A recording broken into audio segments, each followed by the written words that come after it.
How's it going, everybody? Welcome to the channel. This is Big Day Dave, and this is the 27th live stream here on Carpathian Countryside. How is everybody doing tonight? I hope you're having a fantastic day so far.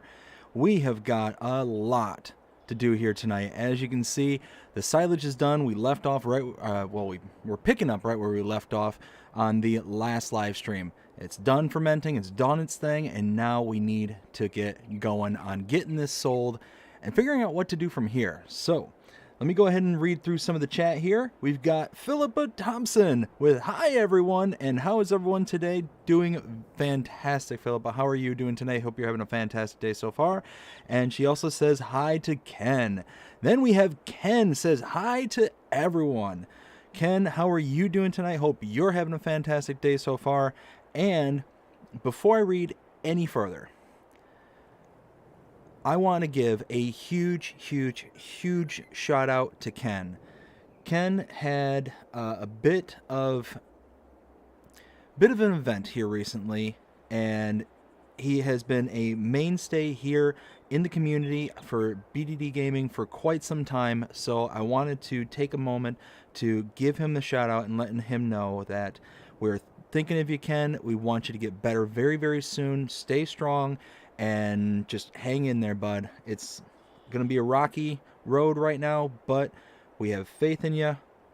Everybody, give Ken, big thumbs up in the chats. Send him your well wishes, and let him know that we're all thinking of him in this time right now. I'm not going to go into the details unless he wants to. I'll leave that to him, but just suffice it to say, let him know that you're thinking of him. Let him know that you're sending your thoughts, your prayers, whatever you want to send. Just let him know that you're thinking of him. Like I said, he's a big mainstay here in the community, here on BDD Gaming. So just want you to know, Ken, that we're thinking of you, and we want you to come back and be safe. We got Philippa says hi to Ken, and Philippa with a $5 super chat. Philippa, thank you so much. Greatly appreciate you and the $5 chat. We got Jody. How's it going? Hope you're having a fantastic day so far. Says hi. Philippa says hi to Jody. Jody says hi to Philippa. We got Reaver Time Todd. How you doing? Hope you're having a fantastic day so far. Says me be here. Excellent. Glad to see you here. We got Philippa says hi to Reaver. We got Will. How's it going? Hope you're having a fantastic day so far. Says, yo, what up, everyone? The FS Encyclopedia is here. Yes, he is. Nacho Cat says, Jody Beard sounds familiar. Hi guys, first time in BDD stream. Nacho Cat, how you doing tonight? Hope you're having a fantastic day so far. And welcome to the BDD streaming. Wow, we'll get through that. BDD stream, how are you doing tonight? Let's see, we got Philippa says hi to Will T. We've got Jonah. How's it going? Hope you're having a fantastic night so far. Says, I wasn't the first. Oh no. I'm pretty sure, Jonah, that I'm pretty sure that I read somewhere that this is one of the signs of the apocalypse, that if Rail Fanning Jonah isn't the first person to message here on the chat for every single live stream, the end times will be happening. So thanks, Jonah. Thanks for triggering all that nonsense. Just saying, we're gonna throw this on your feet there, bud. Just letting you know there. I'm just playing. Anyways, Jonah, hope you're having a fantastic day so far. Ken says hi to everyone. We've got Will says, glad to see you here, Ken. Absolutely, Ken. Like I said, you hang in there. You have an absolute, you hang in there. We'll just leave it at that. Let's see. Ken says, I don't think I'm letting a second heart attack stop me from watching BDD stream. No, that is an absolute legend play right there. An absolute legend play. Second heart attack and watching the stream afterwards. And that's just very humbling. Again, extremely humbling. So thank you so very much, Ken. Like I said, we're thinking of you. We're sending you all of our well wishes. Hang in there. Be strong. And we'll get through this one day at a time, bud. One day at a time. Nacho Ken says hashtag Ken. Absolutely, Nacho Cat. We've got Jonah with the big thumbs up. Pippa with the clapping hands. We got Reaver with a bunch of celebrating emojis. We got Nacho with the LMAO at BDD. We got Pippa that says all the thumbs up. Will with the Ken with the flexing. We normally call that the Steiger flex, but you know what? Here tonight it will be known as the Ken flex. That's right. Absolutely. Jody says, let's do some good farming tonight. 100%. We got Will says, Jody. And then Will says, I've been praying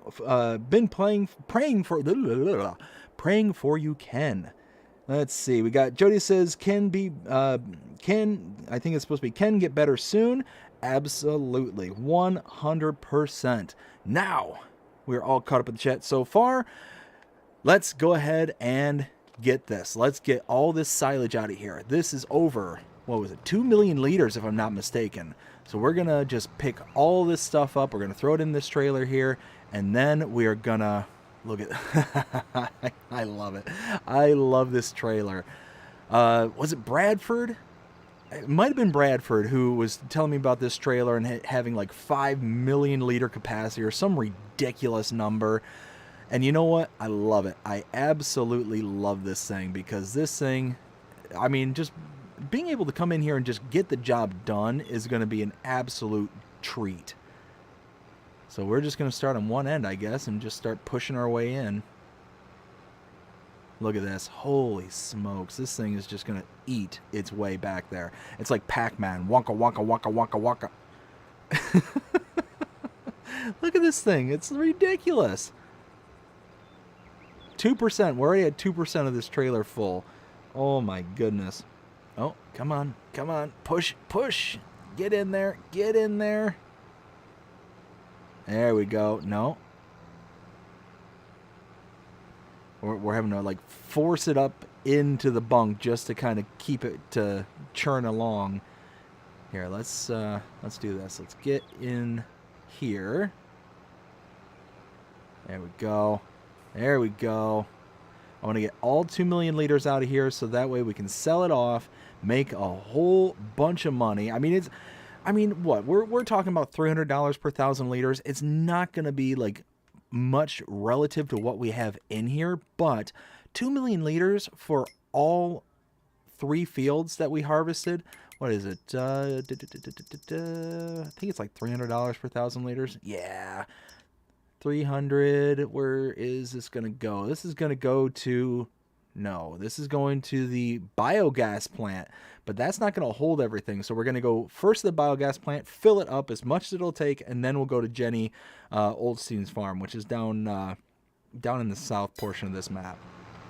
So absolutely excellent. Looking forward to seeing what kind of payout we get. You figure, let me think. If we have 1 million liters at $300, so that's what, about 300,000. So probably about 600K is roughly what we can expect to see for this. Roughly, I think. Am I mathing? I think I'm mathing. Look at that. We already got 200,000 liters so far. This is nuts. This is absolutely nuts. $300,000 liters. It should be like, this is ridiculous. This is absolutely ridiculous. But, oh man, I tell you what. So, it has been a kind of a weird day so far. So, it has been the single best day in growth in channel history. This channel has received more growth today than it has in the past 2 years in a single day. So today we've received over 23 new subscribers. 23 in one day. I am absolutely blown away. Number one, thank all of you who have subscribed to the channel. I am grateful and appreciative to every single one of you. Blew my mind. And most of it is from one single video. I've never received this kind of traction with one single video, full sentence stop, in this short amount of time. This one video, which I'm really actually shocked about receiving so much attention so far, was the most recent Let's Play series on Dredge Creek, Alaska. I am absolutely floored about that. absolutely floored. And I'm, again, so incredibly grateful. I hope that so far that people who have subscribed because of that video are enjoying the channel so far, enjoying the series.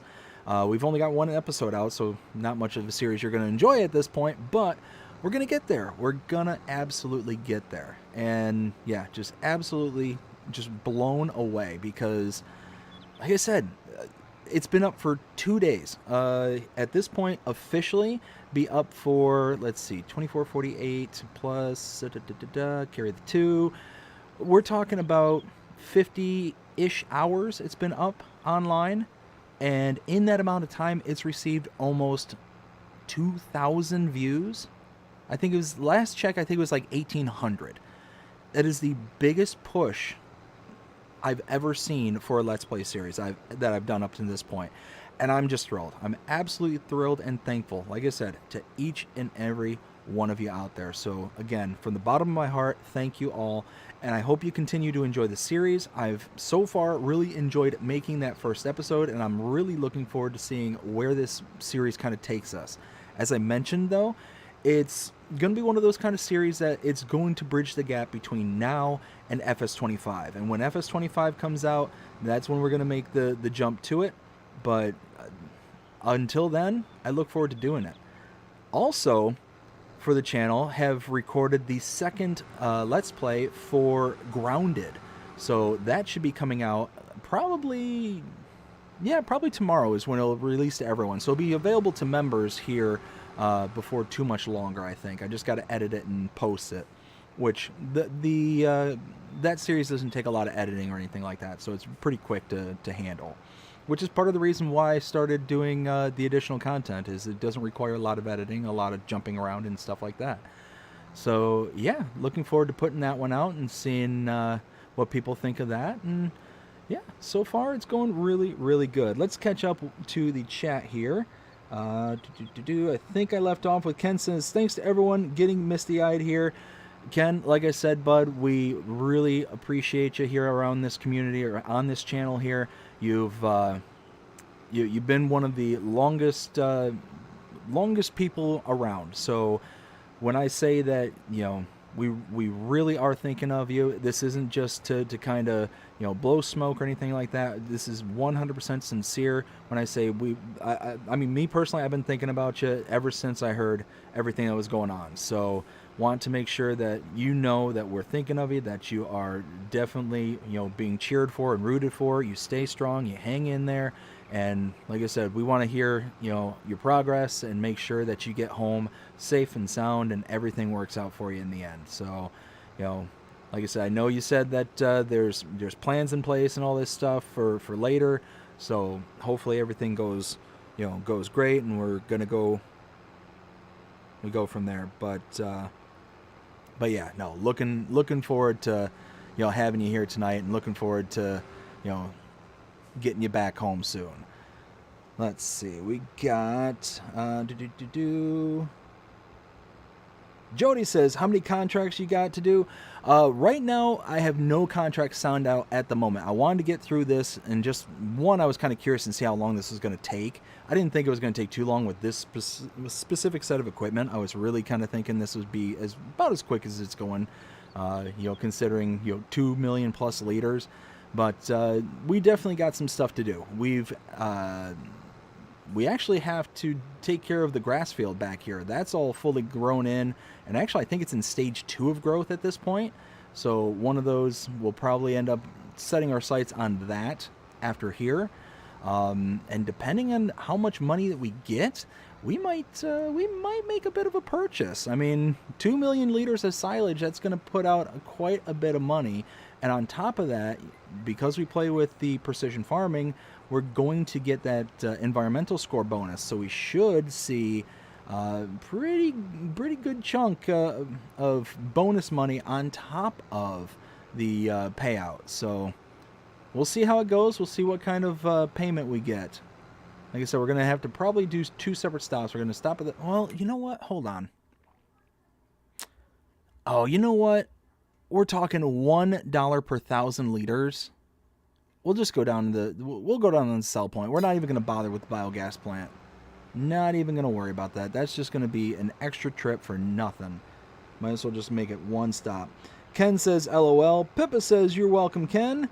Let's see. We got Will T Gaming says, I just want to let you guys know that I will be taking a break from video games for a little bit. Don't know for how long. Oh, no, Will.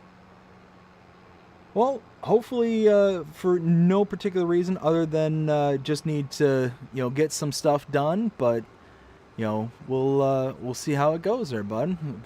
Certainly gonna miss you around here. But hopefully that doesn't necessarily mean that you won't be stopping into the channel and doing stuff around here. Let's see. Jody says, how was your day? My day has been kind of up and down today. Like I said, I try not to sit here and say, oh, it was a bad day. It wasn't a bad day. But we... so, got to spend the day with the family. And actually, let me backtrack. So it's been kind of a wonky couple of days. For those who know, I live down in Florida. And Florida recently received the hurricane, Helena. Just kind of skirted on by. And it skirted on by, it did. Now, this happened Thursday when it passed on by here, and 5 o'clock p.m. is when it kind of started hitting us, I'm not going to say hard, but enough. And then shortly after 5 o'clock, boom, power goes out, and it just kind of stung from that point on. You go out without power, especially during a storm like that, it stinks. And thankfully, a few years ago, my wife and I, we ended up buying a generator, and it was by far the best decision that we had ever made in our lifetimes, short of our children, of course.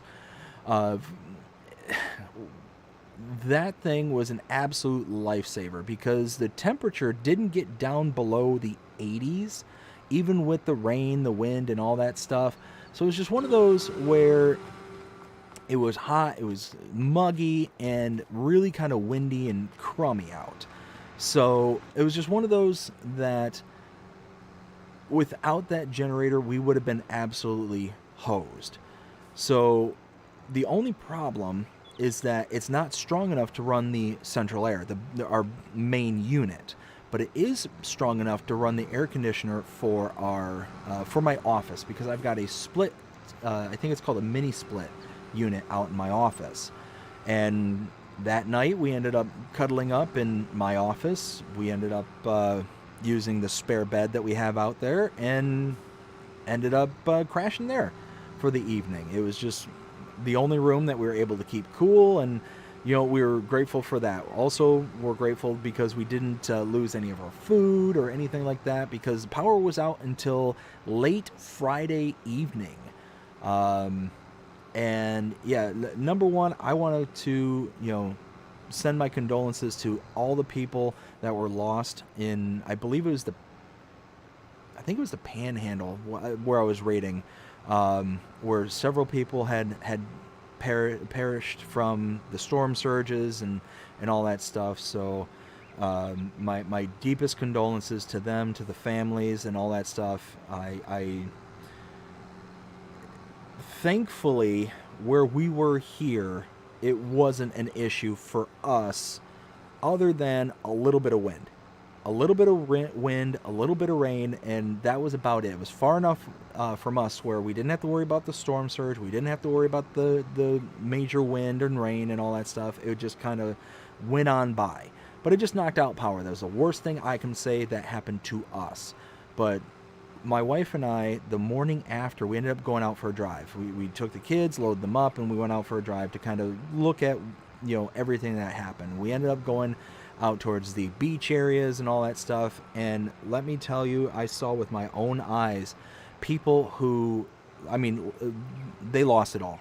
They absolutely lost it all. The water, you could see the water line came up like halfway up their garage doors, on like the sidings of their houses and stuff like that.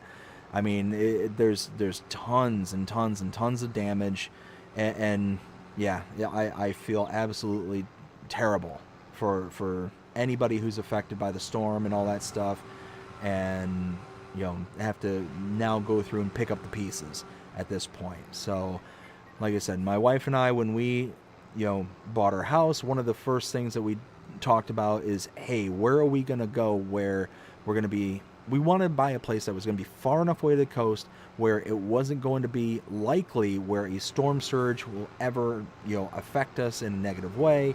It would take a storm surge of nearly biblical proportions for it to ever make its way to us. So the only thing that we really ever have to worry about is wind and rain. That's really about it. And tornadoes that can spawn from the hurricanes. So after we went around and we were driving around, checking out all of our local area, kind of seeing, okay, what does everyone have to deal with at this point? It was wild. It's scary to think just down the road from us, it was a drastically different scene than what we had to deal with. Like I said, right now I'm sitting in my living room like nothing had happened. The power came back about a day later and that's it. But there's a lot of people that can't say the same. So, like I said, my heartfelt condolences for them, all the families who have to now figure out a way to pick up the pieces. It's nuts. It's absolutely nuts. And it's one of the, it's certainly one of the trade-offs that you have to think about when you decide, hey, I'm going to live next to the coast, this big body of water kind of thing. And it's certainly not a decision that I would make. I would never, even if I had all the money in the world, money wasn't an option or an issue or anything like that, I would never buy a property that's right there along the coast and just be like, okay, this will be fine. Whatever happens, and whatever kind of thing. I don't know. I couldn't imagine having to just, at minimum, just pick up the pieces like that, whenever a storm blew through. So, like I said, it's one of those that it's tough. It's rough. And, me and my family, thankfully we're fine. Nothing happened to us. A little bit of yard debris and whatnot I've got to go through and do a little bit of cleaning up tomorrow. That's the plan for tomorrow, is going through the yard, picking up some limbs and all that stuff. But it was just way too hot, too rainy today, because there's still a bit of rain, not from the storm or anything like that, but it's just kind of after a storm like this, around this time of year, you get kind of the turbulent weather that happens right behind it. And it's, just wind and rain, and that's about it. It's not a huge deal, but, enough to where if I don't have to, I don't have to go outside and deal with it kind of thing. So, let's see. We are almost done with the bunker here. We're at 2.2 million right now. Yeah, 2.2 million. Wow.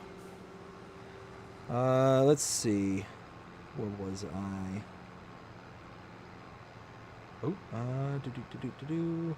Let's see. Jody says, a picture of link on my Facebook, pre-order Farming Simulator 25. Yes, Jody had pushed out a comment on his Facebook page that basically was showing all the links, the affiliate links here for the channel. Jody, thank you so very, very much, bud. I greatly, greatly appreciate that. That was very kind of you to do. Yeah, so if you're in the market for Farming Simulator 25 and you haven't pre-ordered it yet, check out the links in the description below. Use the promo code BDD Gaming, and there you will, it doesn't cost anything, doesn't do anything, but it certainly goes to help out the channel. So just something to keep an eye out for. Let's see. Ken says, thanks, Will T. Will also says, I will also be taking a break from making posts. If any admins want to, you can. Don't know for how long it'll be gone. Let's see. Nacho Cast says, I'm one of them. Well, Nacho, that's awesome. Again, thank you so much. Nacho is one of the people I was talking about just a little bit ago regarding the unexpected growth over the past 48 hours here on the channel. Like I said, I'm absolutely stunned. At last check, it was 23 new subscribers in one day. It is by far the most I've gotten in the ways of subscribers in one day, especially from one video, especially from one Let's Play video. So that was certainly unexpected and very, very awesome. I'm very pleased, and Nacho, I'm very glad that you are one of them. Let's see. Jody says, this is an awesome community here. I 100% agree. Let's see. Pippa says, is everyone wait for FS25? Oh, yeah. Yeah, I cannot wait. Cannot wait for FS25. There's so much stuff that's been kind of teased and for FS25 that just makes it look like it's going to be just an absolute, an absolute crushing of FS22. It is going to be something to behold, I think. Let's see. Can I wiggle my way out of here? Oof. I am just trying to... Can I get through? Yes, there we go. Okay, let's go ahead. Nope. We're going to drop that. You know what? Oh, hey, easy. We'll just drop that there for right now. Okay. Let's see. Nacho says, yeah, I brought a Jenny when I lived in Tampa. Yes. Oh, what the? Oh, it's because I didn't fill the pipe. I'm like, why is it following me? My equipment's possessed. Jasper, I thought we had a ceasefire. I thought we were good now, bud. Oh my goodness. Anyways. Yeah, I mean, it was by far and away the best single purchase that we have ever made, ever, because without that, we would have had to have stayed, well, likely we would have had to have gone out and tried to find a hotel or something.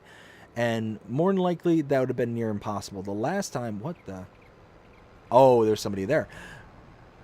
Okay, well, we'll just bob and weave around everything. That's okay. We'll be that driver. Oh my goodness. Anyways, the last time that my wife and we had to evacuate was back when was it Ian or Irma? I think it was Irma was coming through the state, and we ended up taking off, and we ended up having to go all the way up to Kentucky in order to find a hotel that would not only take us but at the time our 3 dogs. And it was absolutely nuts. We were calling around forever. And actually, that was the single worst trip that either one of us have ever been on by far and away. Not just because we were running from the storm, but all the things that were like predating us leaving. Like, not even, I shouldn't say predating, but all the things that led up to us leaving. So we decided that, hey, we're going to take off. And we took off. And unfortunately, when you leave and you leave too late, you get caught in all the traffic. Every single person decides to leave all at once, and you're basically in line waiting. And unfortunately, what I didn't know is I was trying to avoid the highways because I knew the highways were going to be absolutely packed. Well, what I didn't realize, what I didn't know, is that the side roads, or not the side roads, but the other kind of main roads that would be going north were going to be jam-packed as well. And the problem is that Irma, I should say, when it was projected to come through, it was actually projected to hit around, like the Keys. It was going to hit like the southern tip of Florida and then cut through and kind of hug the coast. Well, then eventually it shifted and came right towards where we were. And after it came up towards us, we were basically trying to just run from it. And yeah, so we got caught in a bunch of traffic. A ton of people were just doing their absolute best to find any place around them that had gasoline. That was the biggest thing, is gas was just out everywhere. Anywhere and everywhere that sold gas just didn't have it. All right, so here we are. 2 million liters. Let's see what we get out of this. Let's go. All right, what do we get? What do we get? What do we get? Come on, money, money, money, money. Money! Oh, man. My guess is around 700,000? 800 maybe? Let's see, let's see, let's see. Oh, wow. Wow, wow, wow, wow, wow, wow, wow.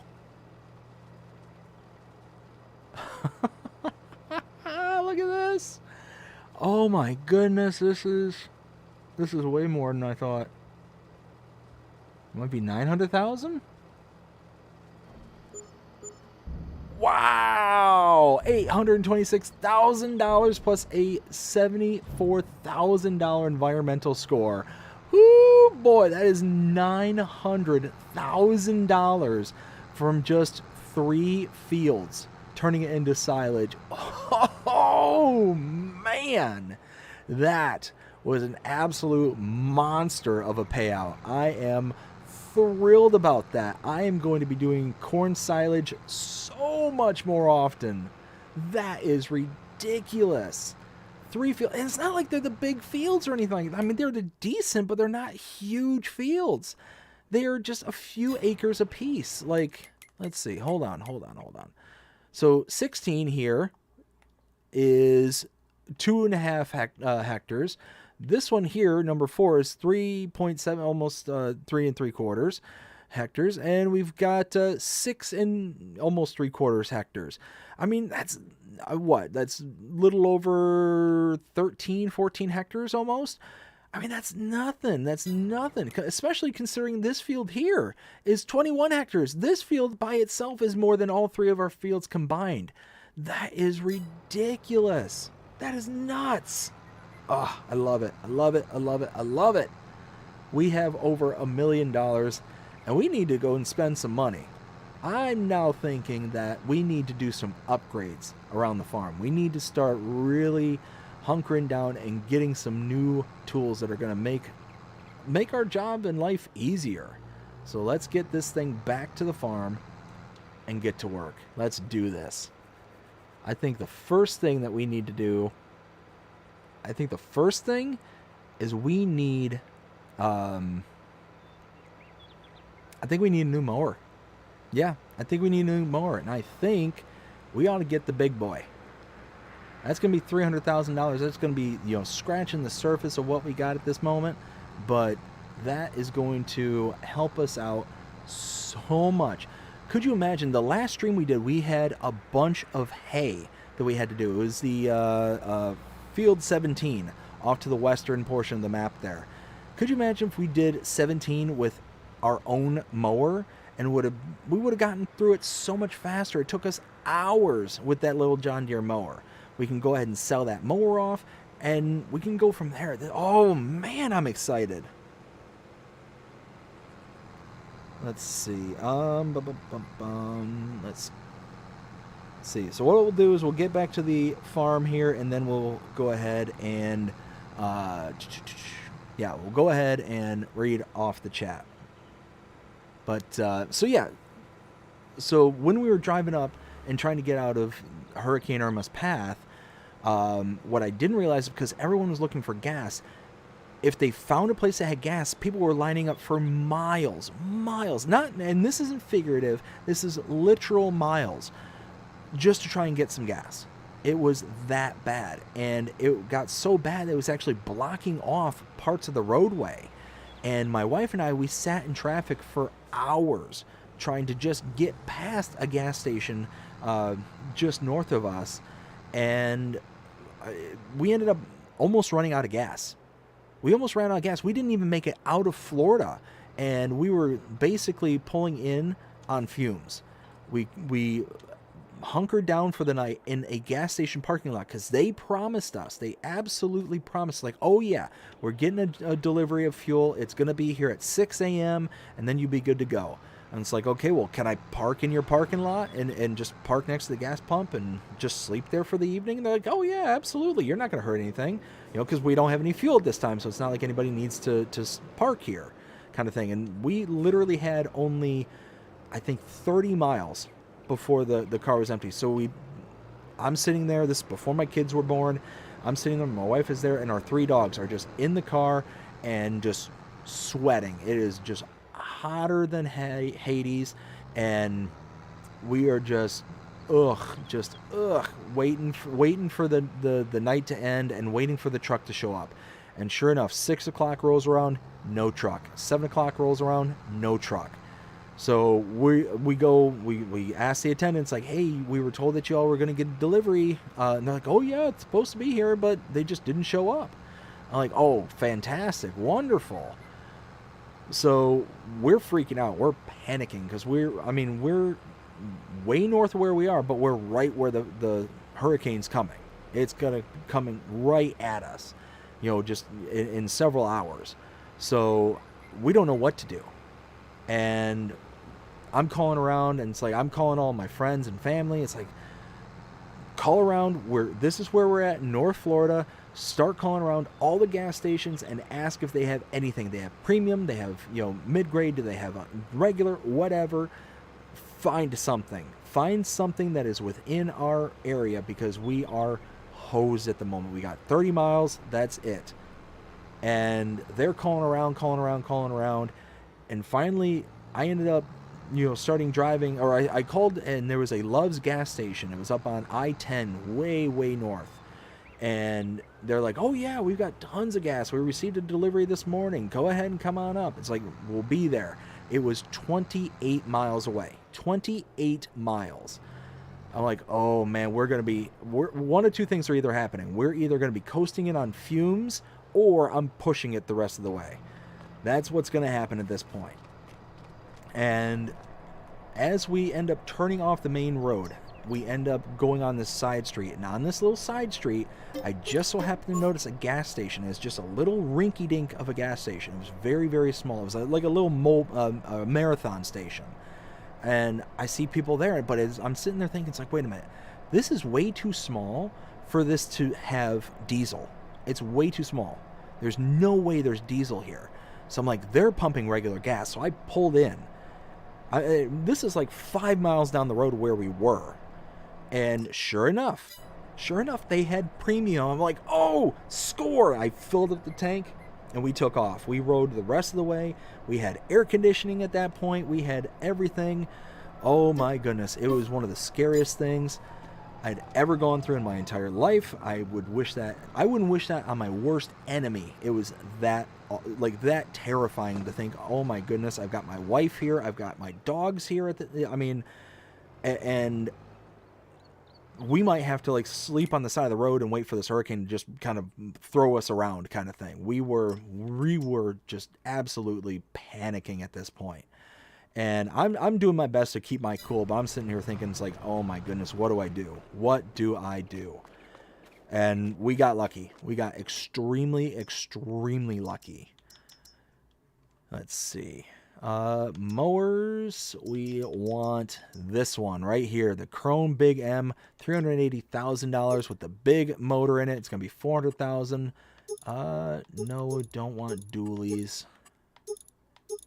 Definitely don't want dualies. BKTs.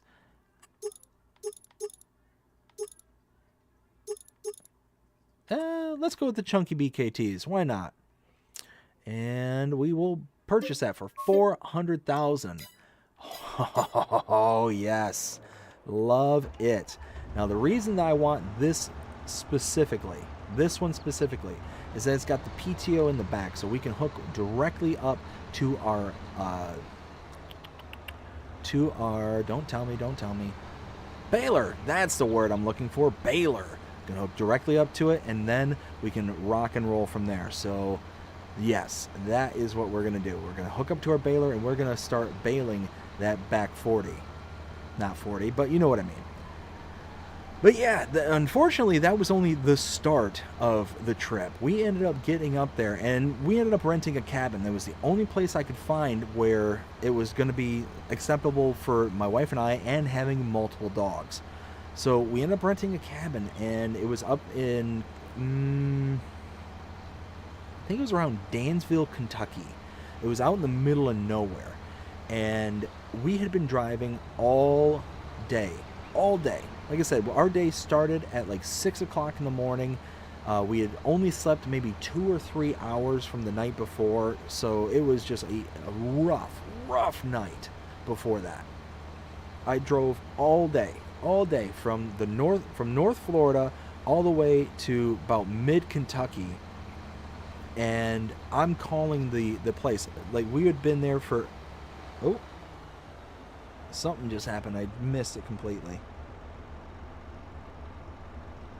Ken with the $2 super chat. Ken, thank you so very much. I greatly, greatly appreciate it there, bud.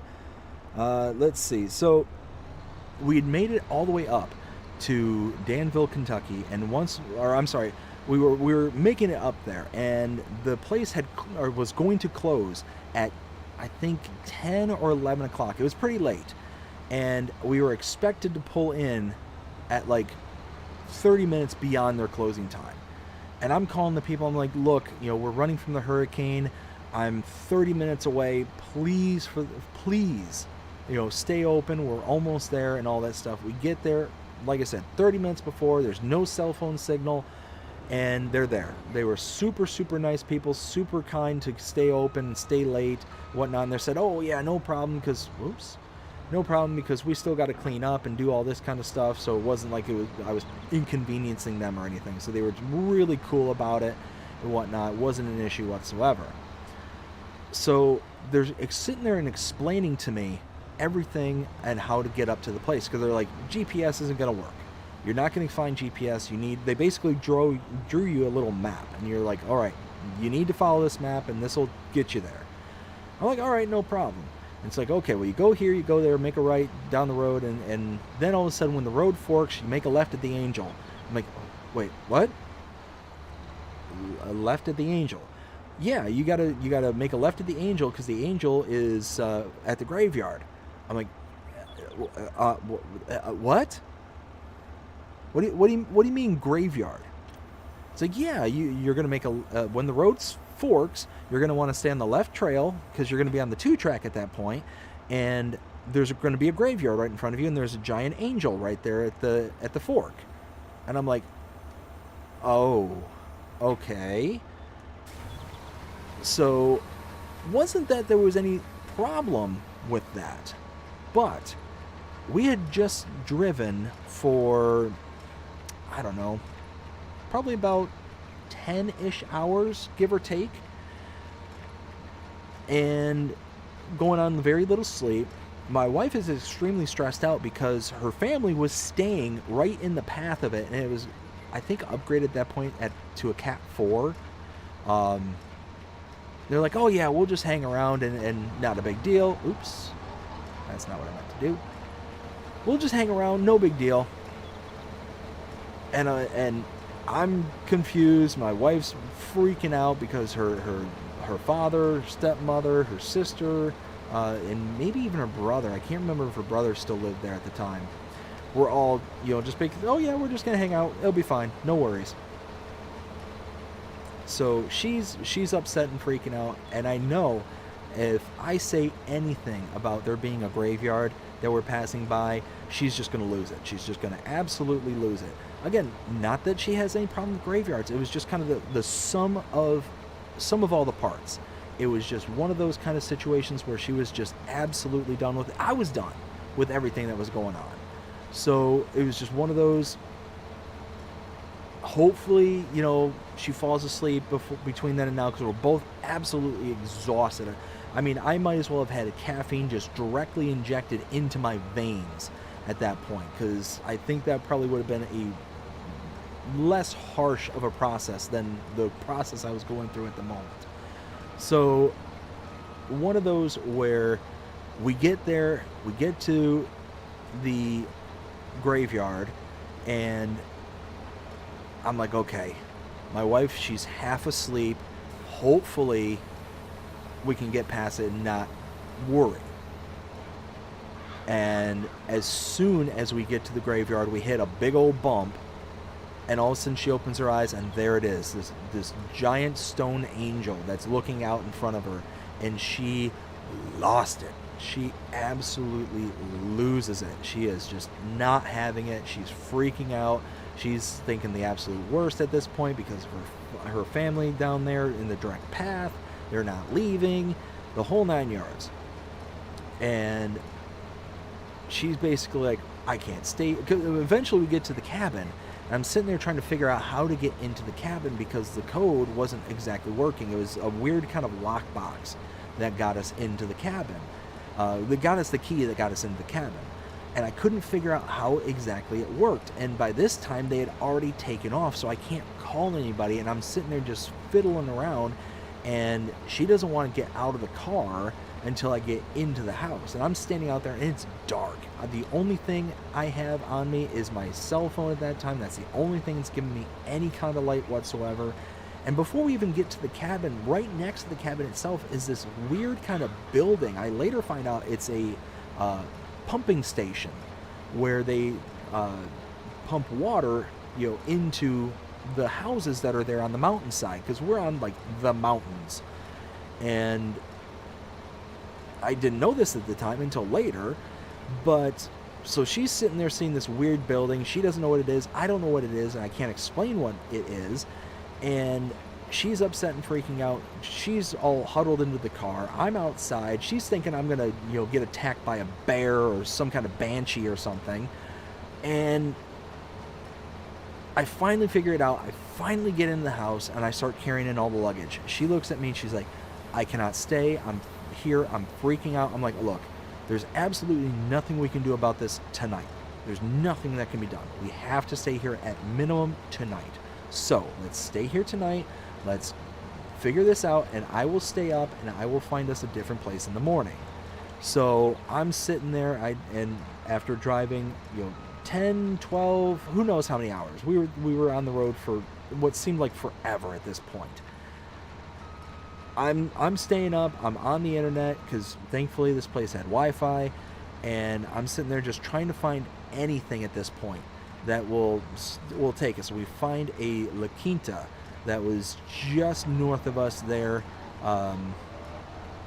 and I end up calling them. It's like, yes, do you take dogs? They're like, yes. Do you take 3 of them? Yes. Like, perfect. Or actually, no, the original answer was no.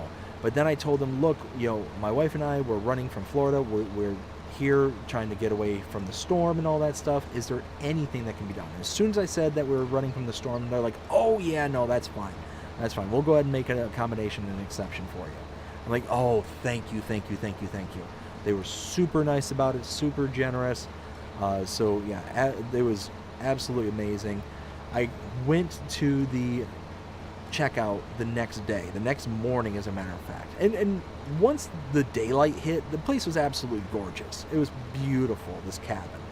And under normal circumstances, we would have been just happier than pigs and rolling around in their muck to stay in this place. We would have been thrilled.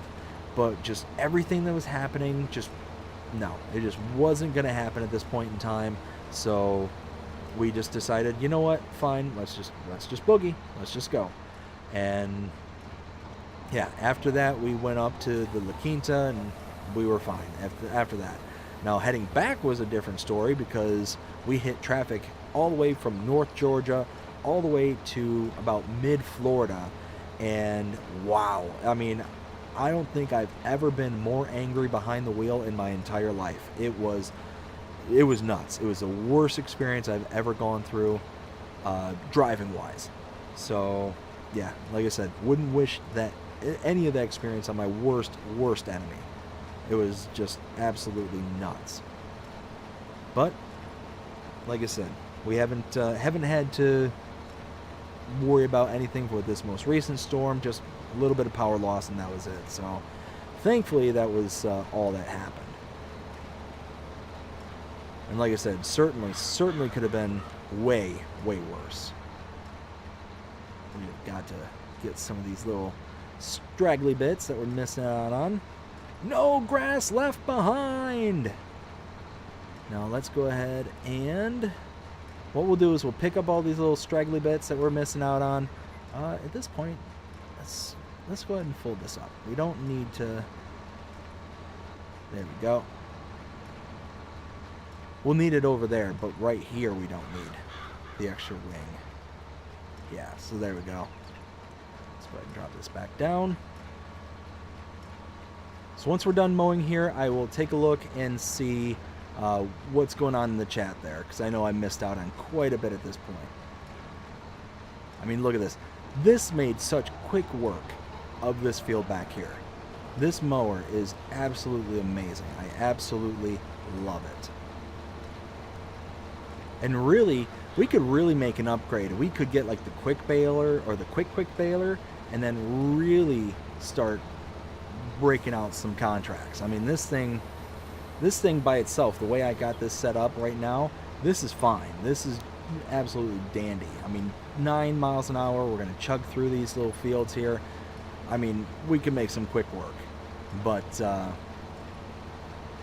one thing that I should do, what I should consider doing, is doing some kind of different... Oh, there's more grass there. No grass left behind! Let's see. Let's grab this. There we go. Now we're talking. One more time. Lower this down.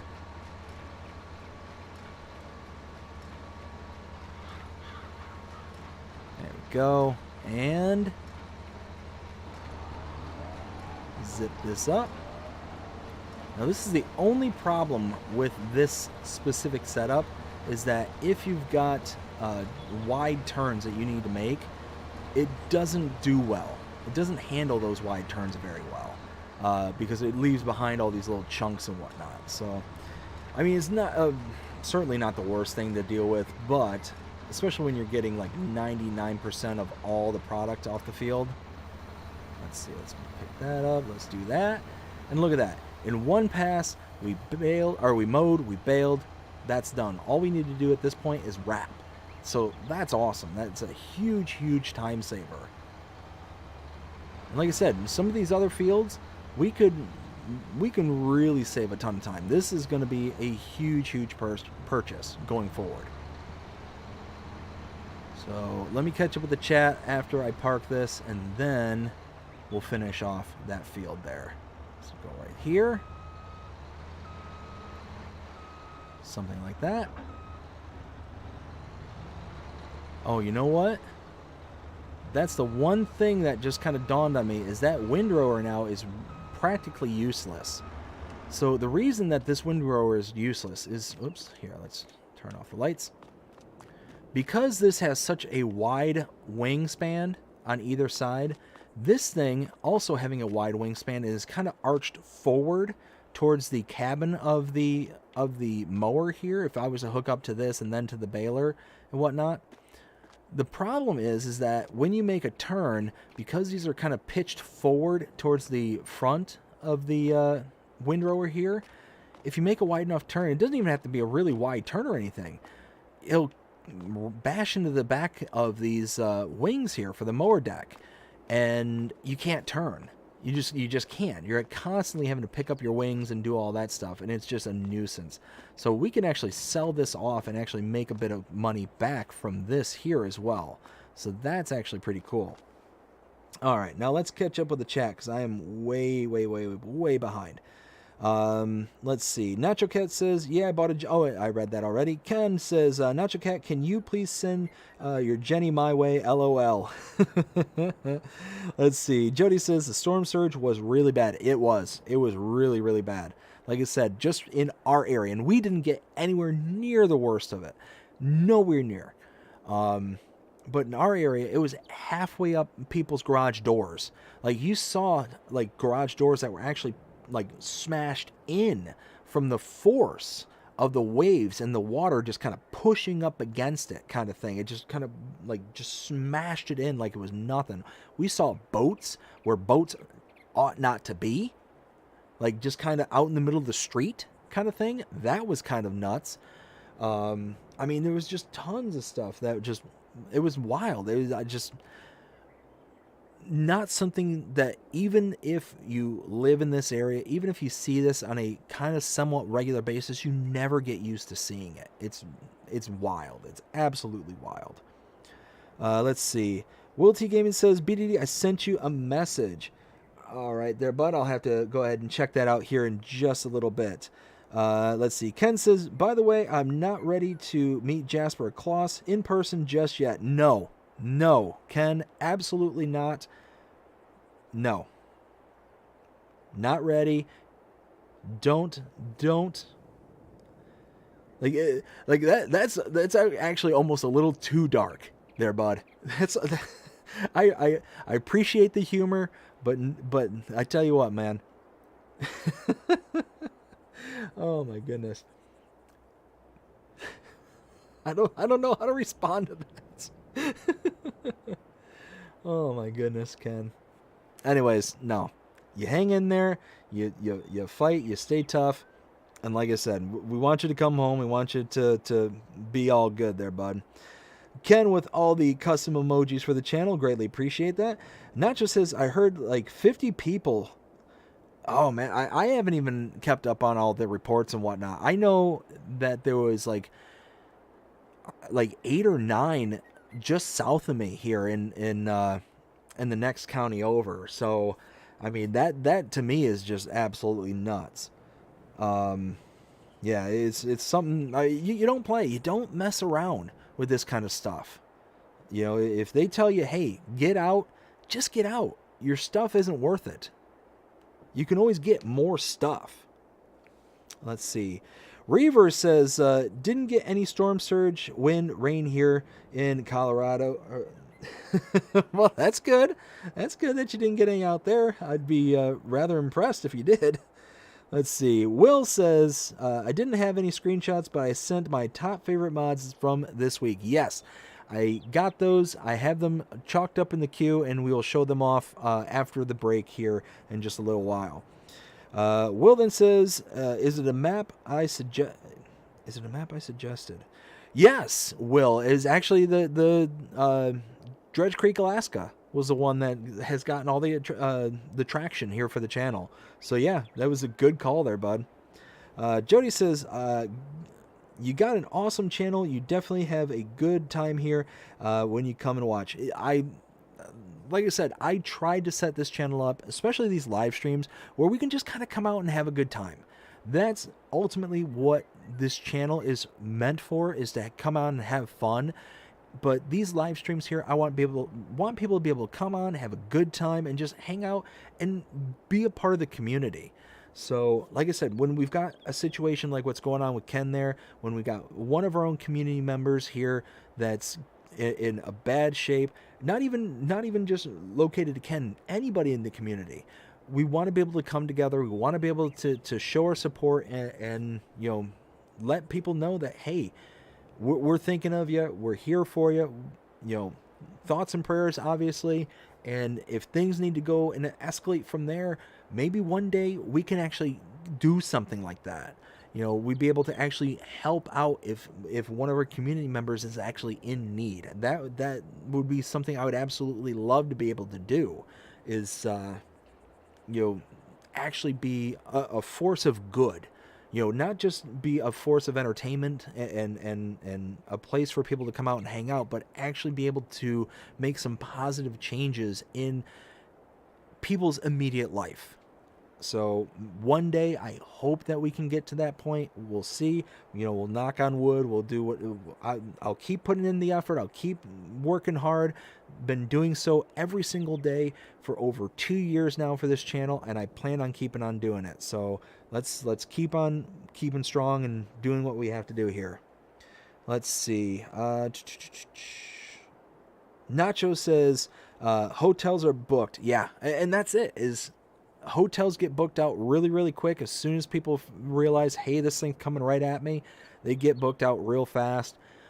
That's why we decided to go with a cabin, is, you know, and like I said, we went all the way up to Kentucky because we had to.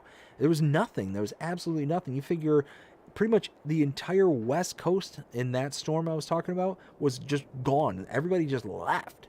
You know, you're talking thousands, tens of thousands, hundreds of thousands, millions even of people saying, see ya. I'm not sticking around. And yeah, sure enough, we caught the traffic. We caught pretty much everything at that point. It was nuts. Reaver says portable generators or mounted house generator. So right now it's a portable generator, but I desperately want to sell this house. I desperately want to get out of this area that I'm in.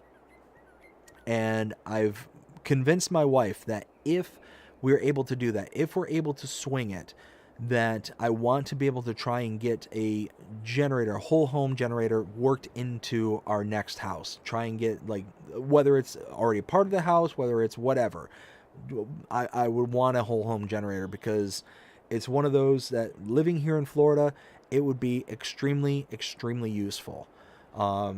Even when it's not storming or it's not like something that's like a hurricane, like a massive weather event, even sometimes just a really good storm, which happens all the time here in Florida, can knock out the power. And it might not be long. It might only be for, 20 minutes, an hour, 2 hours. But now that I have 2 little girls, I mean, right now it's not a huge deal. We can entertain them and all that stuff. But, if it's like 90 degrees outside and whatnot, and you don't have air conditioning for hours, it gets uncomfortable quick, real quick. So one of those that try and do my best to figure that out, because like I said, I don't necessarily want to be in the area I'm in too much longer. Will says, I heard that you're supposed to get a lot of Kloss, John Deere, and Oxbow stuff in FS25. I tell you what, Oxbow definitely seems to be the brand. So that one doesn't surprise me. John Deere also doesn't surprise me, and also Kloss. I think Kloss is like the cover art, if I remember correctly. John Deere, we had the baler, we had, in the Fact Sheet Friday, we had the baler showed off. So, yeah, that doesn't shock me either. Nacho says, I think like 400 plus pieces of equipment. Oh, wow. Let's see. Will says, yep, I post everything on my Facebook. Nacho says, gas truck was stuck in traffic too. Yeah, and that's likely what ended up happening. That wouldn't shock me at all. Will then says, won't be for a little bit.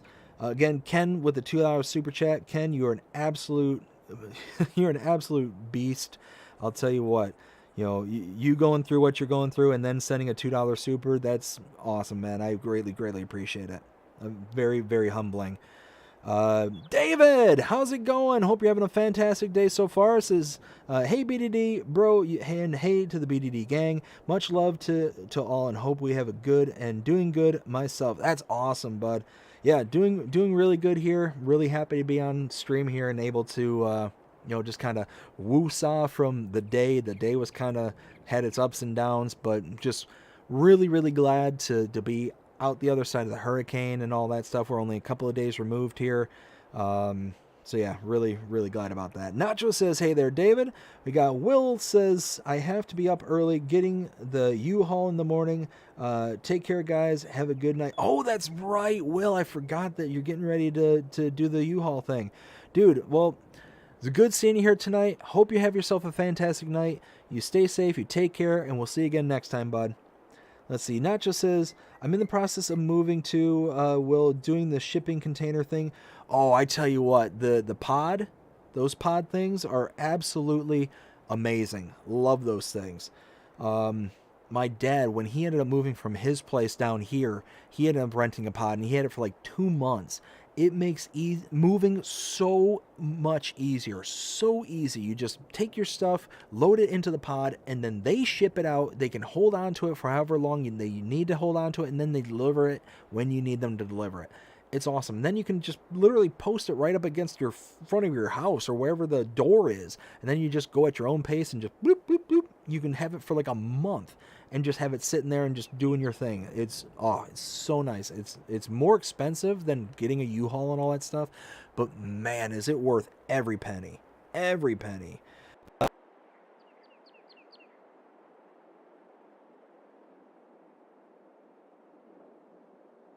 Jasper, the farmyard ghost, says, boo! Jasper, how you doing tonight? Hope you're having a fantastic night so far. Let's see. Nacho says, sup, Jasper. Jasper says, hello, Nacho. Philippa says, hi to Jasper. Rail Fanning Jonas says, Western North Carolina is screwed up real bad.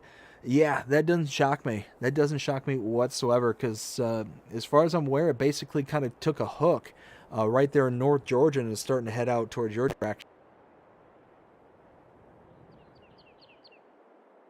Doesn't like upset the state too much. And hopefully it's more of just a wind maker than anything, or a rain maker than anything.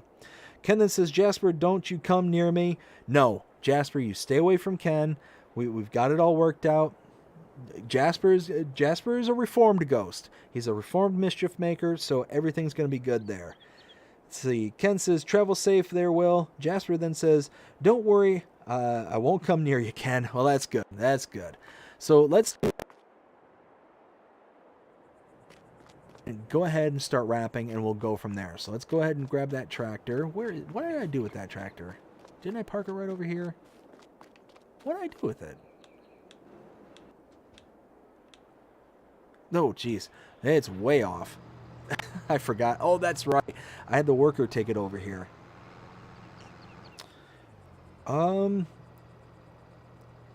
Mike is cutting out, bro. Sounds like, oh.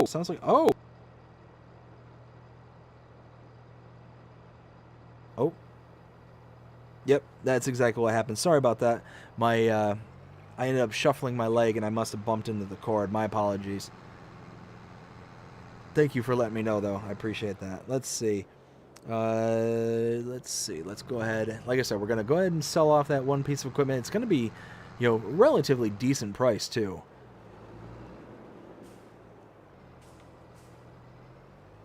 And it frees up a little bit of space under the awning so we can move some stuff under here.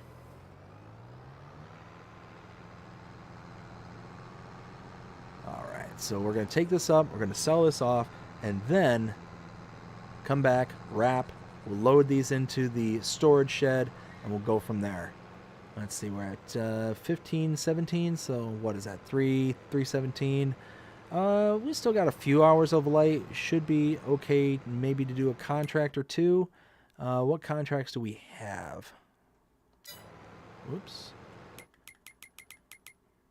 Oh, we got a couple of tedding contracts. Maybe do tedding, maybe a harvesting. I don't know. That or oh no, it's November, so really it's now or bust. Because there's not going to be anything really in December. So yeah, we'll figure that out. Whoops, hey, don't read and drive at the same time. Ay. I need, you know what I need? Has anybody ever seen those, it's like an earpiece that you wear when you're driving, and if you start to fall asleep and your head drops down, there's like a sensor or something, like a little ball that rides in the track that once your head drops down, it will ride up and make a connection, and then it plays a sound that's supposed to wake you up. I need something like that, so where whenever I look down, all of a sudden my ear just goes beep, and it's just like, no, don't read, and it'll just be like, you'll know exactly every time I'm starting to read something. It's like I just put my head down, beep. The only problem with that is then every time I actually want to look down and not driving, that it'll just start beeping off into the microphone. It probably wouldn't be a good idea. You never know. Just look down, beep. Oh, BDD's reading and driving again. Wow, only 11 grand for this thing? I thought this was way more expensive. Hold on. Oh, wait, did I buy this used? I had to have bought this used. Where's the windrowers? There's the windrowers. So I thought this was like 40 grand. Like, yeah, 40. So, yeah, I had to have bought this used. Okay, that's fine. So, let's go ahead and sell that off.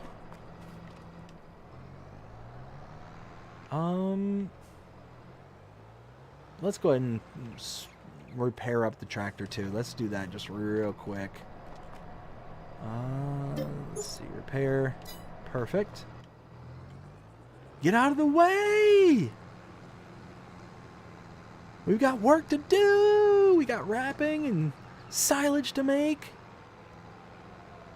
We have been just producing tons of silage. Holy smokes, 2 million liters of silage. We sold that off earlier. And now we're going to be making a bit more silage in wrapping form.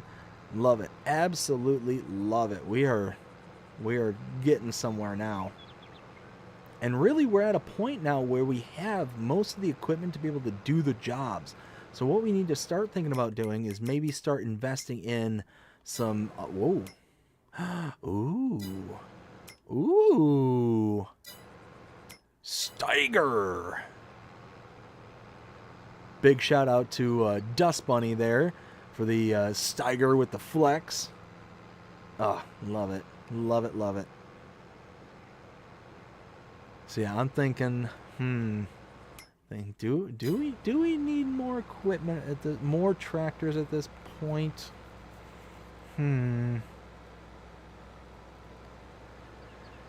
Maybe, you know what? Maybe we don't need to go whole hog. Maybe we just need to kind of work it out right now to where we can.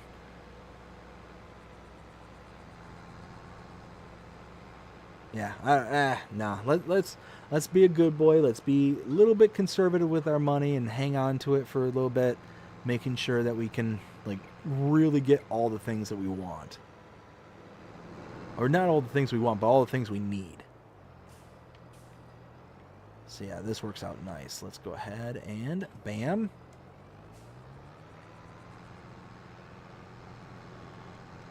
Let's go ahead and kick this on because it's getting a little dark. All the shadows are just enough to kind of cause a nuisance. I tell you what, there's actually quite a bit of bales over here. I'm shocked. Bam. I've really got to stop using black wrapping. I don't think I'm ever going to use black wrapping again because I actually ran into a bit of an issue there on, I think it was Pelinier, or it might have been Pelinier, where I was losing bales, especially because it was starting to get so late at night that I couldn't see them. I just couldn't see where my bales were. So I think I'm going to start sticking with the whites, the blues, and the pinks, like the base color ones. I know some of the modded wrappers and stuff, they'll give you like the full color palette and all that stuff, but I don't necessarily need off-the-wall bonkers colors. I just need something I can see at all times of the day and not accidentally lose. Can't tell you the number of times where I've just so happen to be running around and it's like, oh, hey, there's a bale in there. I just so happened to know. Yeah, it was Pelinier. It was Pelinier because I ended up finding it in my cow pasture. So just kind of hanging out there for who knows how long, and I just so happened to stumble across it because I think I was mowing another chunk of the pasture there, and just so happened to see it in there. I'm like, oh, hey, that's a thing. Let's see. Let's catch up with the chat. We've got Nacho saying no worry. We got Jody says the farm looks really good. Thank you, Jody. I appreciate it. It's starting to come together. Starting to get there. Brady, how's it going? Hope you're having a fantastic day so far. Says hello, everyone. Jonas says buildings are destroyed from floods and landslide. No cell service roads are impassable and really bad. Oh, wow. I didn't realize it was that kind of messed up. Holy smokes, that's nuts. Well, hopefully everyone's staying safe up there. Let's see. Ken says, what up, Brady? Brady says, not much. How are you doing, Ken? Ken says, could be better. Yes. In the hospital, Brady? Yeah, he's in the hospital at the moment. So, oh, sorry to hear that, Ken. And let's see. Reaver says, more pics. Gotcha. Oh, that's okay. So that's the message that I was getting there just a second ago. Yes. I don't know if I'll be able to pull those in here during the stream there, but I will certainly store them for next time. But yes, Reaver is definitely one of the people that I'm going to be showing off here tonight when it comes time to show off the screenshots, because he sent me quite a few actually. So I'm really happy. There's going to be a new showing for Reaver here. I don't think he's ever sent any in the past. Actually, no, I know it because I had to create the folder in order to show it. So, yeah, no, this is going to be a first for him. So I'm looking forward to showing those off. And he's on the same exact map that I'm on. So looking forward to showing that off. And you know what? I'm not going to say anything else. I'm going to wait. I'm going to let it all be a surprise and kind of go from there. Let's go ahead and keep on picking these up.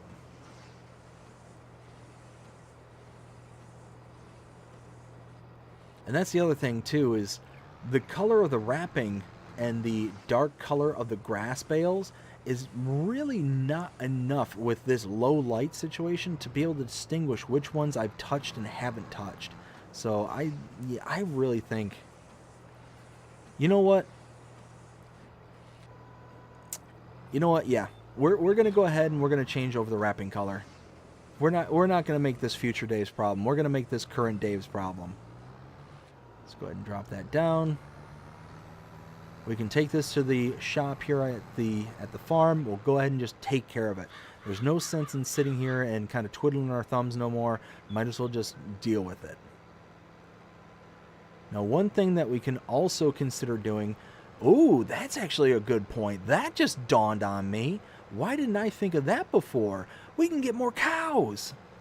We can get more cows. Ooh, yeah. Let's do that.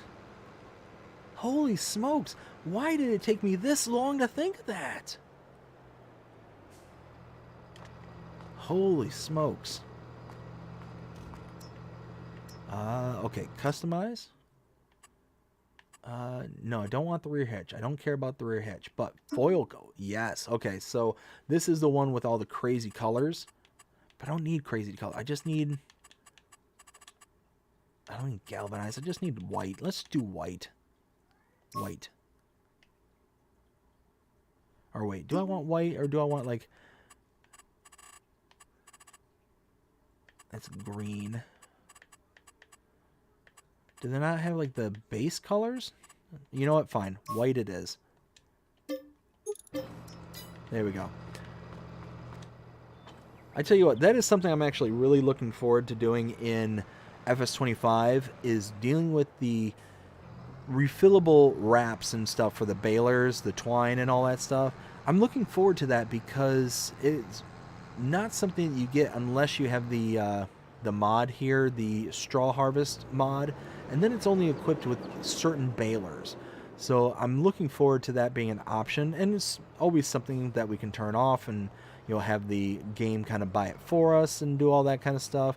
So that's cool, is kind of play as you like, but I am looking forward to that. I think that's going to add just a little bit more realism to the game and something else that you have to kind of worry about. Let's grab the trailer, which is right over here. And then we actually have to get that field back up and running. We need to put down lime. We need to put down fertilizer. So let's do this. Bam.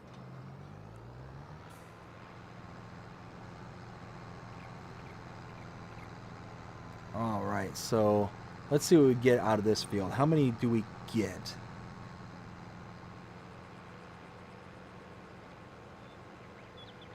Let's go ahead and...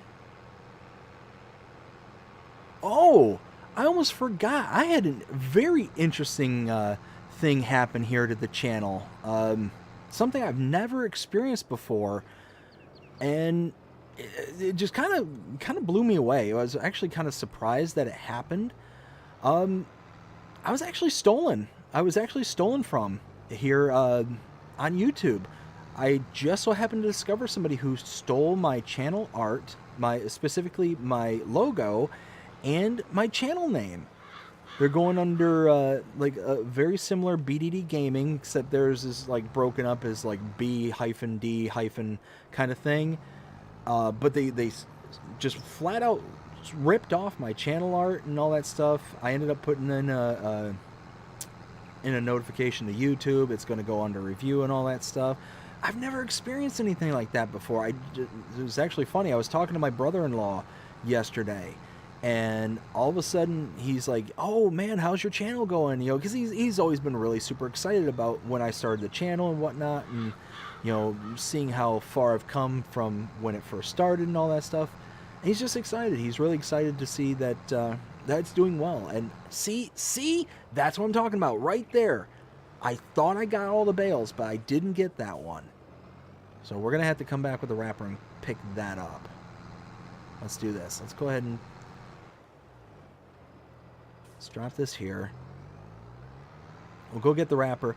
We're gonna have the one lone white bale. I thought it was the black sheep of the family.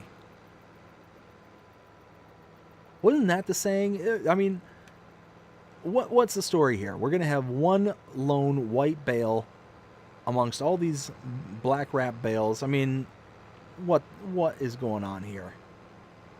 I feel like that kid that had that dental surgery. Is this real life? It's like, yeah, buddy, this is real life. For those who haven't seen it, check it out. Go to like Google and type "kid, is this real life?" And if you find this kid who just looks like he's absolutely drugged out of his mind because he had dental surgery, yeah, you found it. It's pretty funny. All right, let's open this up. The one lone unwrapped bale. There we go. See, look at that. Look at that. That's so much better. Oh my goodness, that's so much better. Okay, yep, that just made it official. I'm never using black wrap bales ever again. I mean, don't get me wrong, they look good, but they're so much harder to keep track of, so much harder to figure out what needs to happen, what needs to be worked on. White, the blues, the pinks, whatnot, they just stand out so much more. That's going to make it so much easier. So anyways, what was I saying before? What was I talking about? Ugh, I lost it. I absolutely lost it. There we go. Let's go ahead and grab that bale, and once we grab the bale, we'll stop. We'll catch up the chat there, and then we'll continue on. So let's see.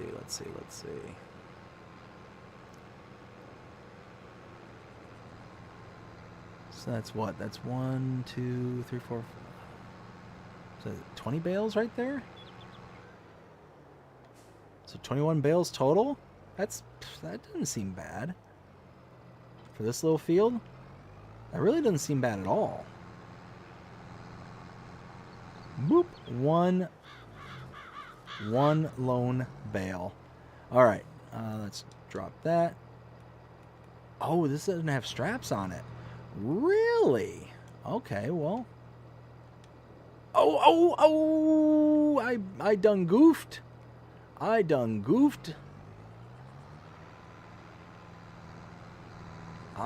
really goofed.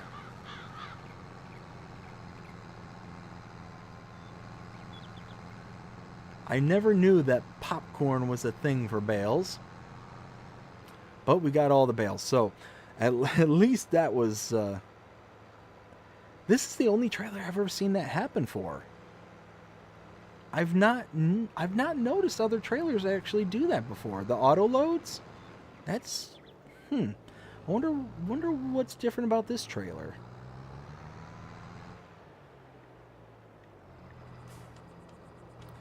And look at that. We have got 271 bales.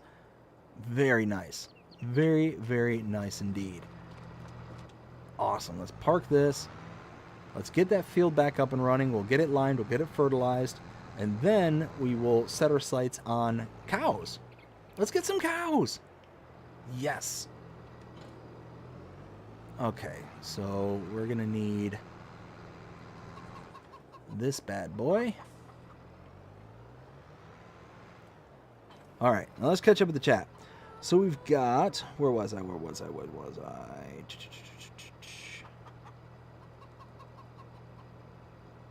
Nacho says, Brady, hey buddy, who the heck is this guy? Came across his channel yesterday, decided to check him out. Reaver says, I did long time ago when you first started and you did it live, so prior to folders. Oh, you're right. Yeah, it must have been my completely old setup at that point. Wow, I almost forgot about that. It's been a while. Let's see, where button, who's got the button? Oh, okay, fine.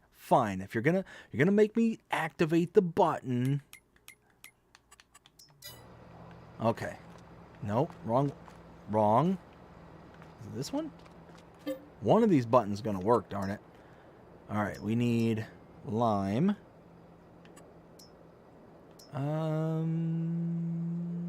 You know what? let's do 2. We'll do 2 bags.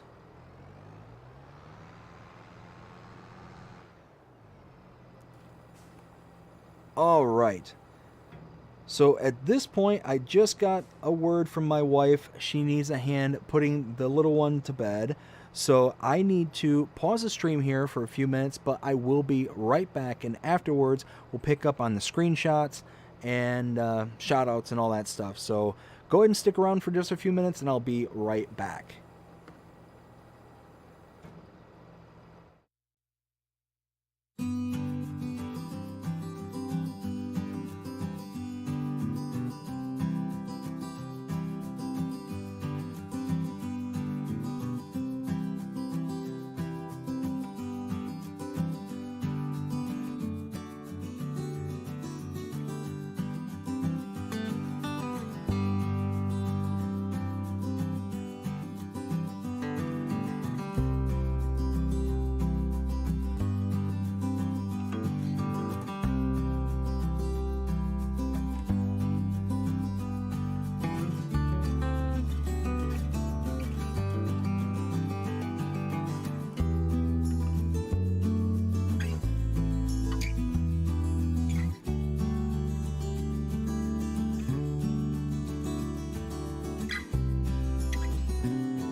And I am back. So sorry to keep everybody waiting, but the little one is tucked in. She's already passed out. Good to go from here. So let's go ahead and get this equipment over. We'll catch up the chat, and then we'll go ahead and give our shout-outs, take a look at our screenshots. We got quite a few to look at here tonight, and then we'll go from there. So let's just go ahead and get this right out the back gate here. Right about here. Looks perfect. Okay. So, where did I leave off in the chat? Looks like...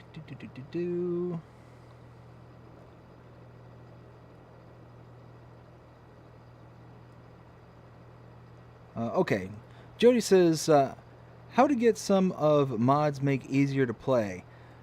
I mean, there's tons of different mods out there that can just makes life so much easier. I mean, absolutely love it. That's the only thing that I'm not looking forward to when it comes to FS25 is that gap between the game release and then the time when we actually start getting the mods that makes things kind of more tolerable, a little bit easier to deal with, and so on and so forth. Jonah says, I had someone steal from my channel once. They stole my video and got 1 million views. Holy crap! 1 million views from your content? Dude, that's wow. I would be furious if somebody snags content from me and ended up getting a ton more views than me. I would be so mad. Oh my goodness. Ken says, yep, had to be one that stands out by itself, lol. We got Reaver says, I know there is a controversy with B. Crosby, but his dentist skit is the best. Oh yeah. 100%. Fiverr! No, I know exactly which one you're talking about. Yeah, he may be a lowlife piece of garbage, but he did have some funny stuff. He absolutely did. Let's see. Ken says, bail that is. Let's see. Nacho says, you have a Discord, Dave? I do. It's listed there or it should be listed there on screen, the very bottom there. So we've got Instagram, Facebook, X, as well as Discord. Should also be a link in the chat, not link in the chat, link in the description. So go ahead and check that out. We got Jonas says blooper time. Oh, there's always blooper time. Ken says, Jasper, was that you? Nacho says, I think your link expired. Oh no. All right, I'll have to double check that and repost it if that's the case. Reaver says, yeah, never try and snap an auto load. Stuff goes flying. That's the first time that's ever happened to me. Like, I've never experienced that. Jasper said no. We got Ken that says, okay, just checking.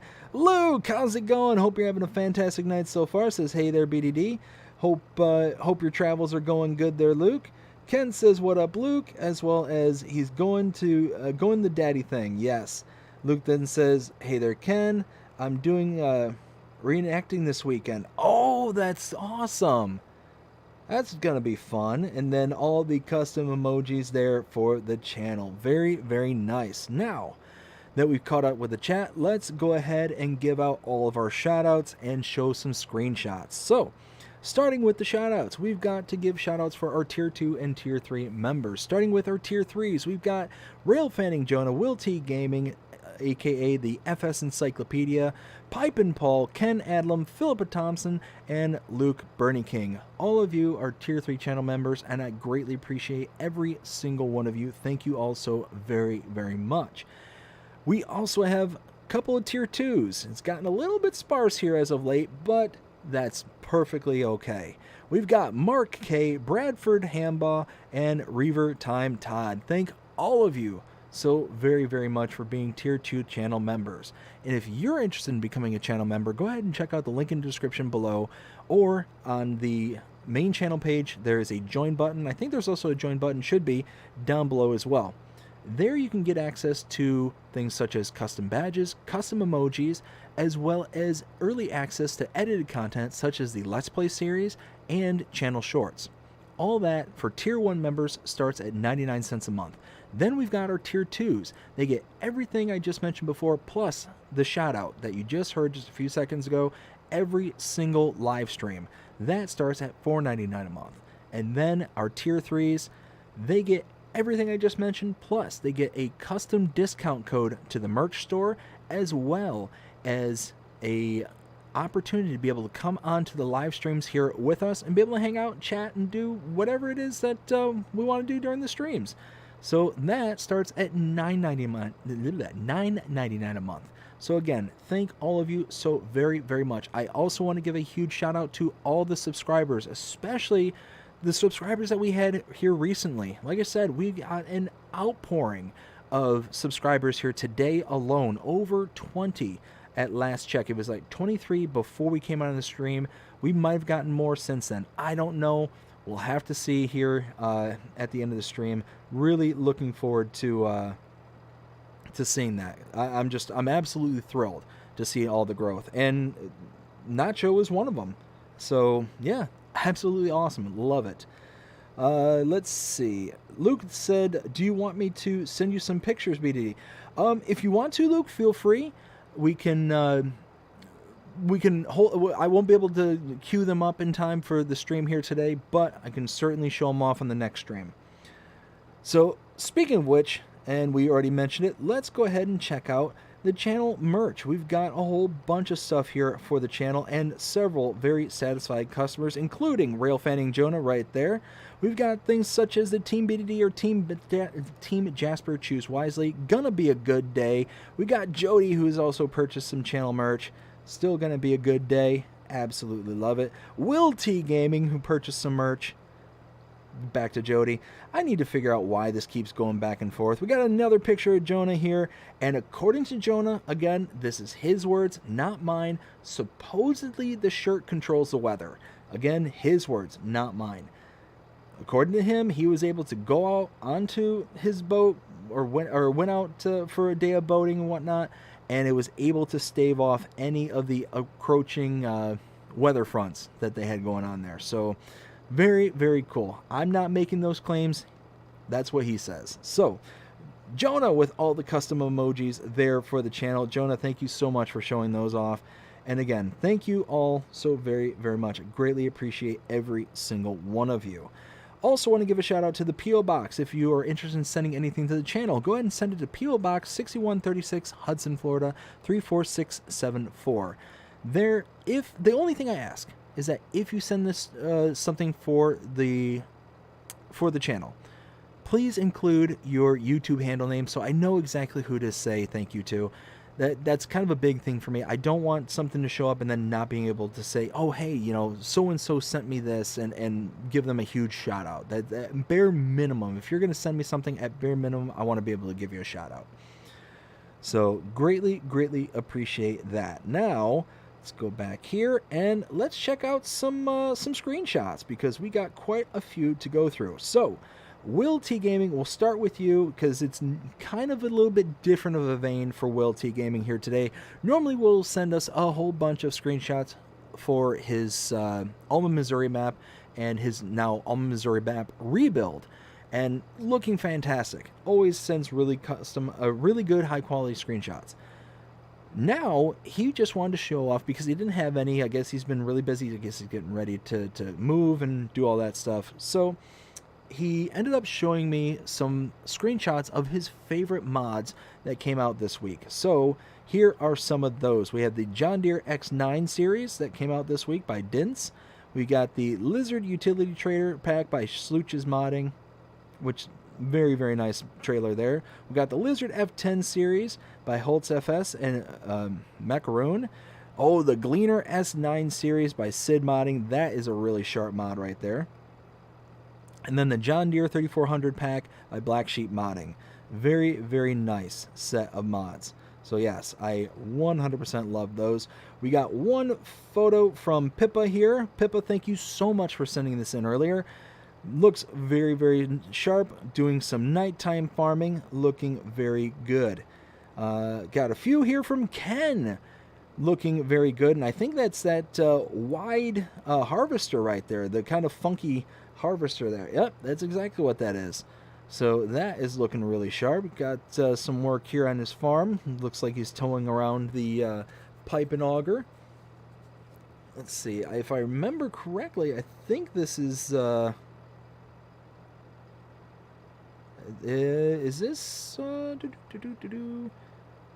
Not Alma. Why can't I remember the name of the map? Riverview. I think this is Riverview. Or no, this doesn't look like Riverview. Is this Alma?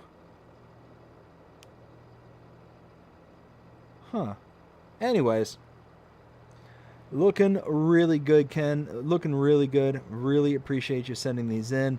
And that harvester there, that whole unit is such a wild unit. I absolutely love that thing. Let's see. Got some big old case equipment there. And it looks like we're back at the beginning. So again, Ken, thank you so much for sending these in. Let's see. Jody didn't send... No. Jonah, Luke. Oh, here we go. Reaver Time Todd sent in a few. So let's go ahead and check those out. And they looked really sharp. So let's go ahead and show those off. So we got some crane work going on here. We've got... oh, look at that. Very nice farm build going on there. Very wide angle shot. I don't remember pulling these in for some reason. Anyways, that's okay. Got some cabin built out into the woods.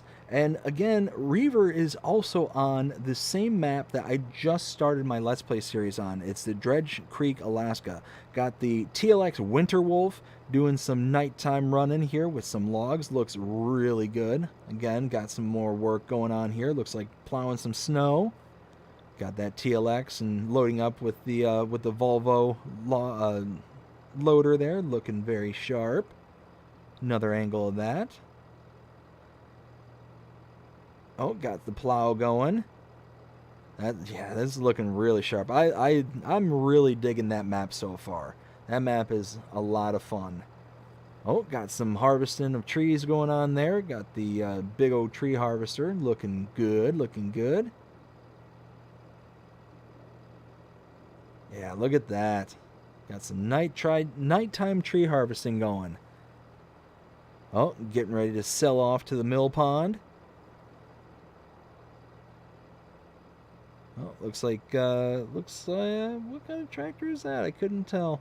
And looks like we are back at the beginning. So again, Reaver, thank you so much for sending those in. And thank everybody who sent screenshots in. Greatly appreciate every single one of you. Now, before I move on, let me go ahead and catch up with the chat here. We've got, let's see, Luke says, how are you doing with the hurricane recently? Doing fine. Doing absolutely fine. Thankfully, it kind of skirted around us. The local area, like right up on shore there, they got hit by it really, really hard, unfortunately. We were discussing that earlier in the stream, but myself personally came out of it unscathed, just lost power for about a day. So all in all, certainly could have been worse. We got Nacho says, hey Luke, and then also says, do I know you or different Luke? Luke then says, have you watched Driver 53, Nacho? And Philippa says, Ken, like your screenshots. Yes. Ken says, you missed 2 pics of the X9 with the pelletizer. Oh, did I really? Let's see. Luke says, hi there, Philippa. Let me see if I can get those up on screen here real quick. Ken.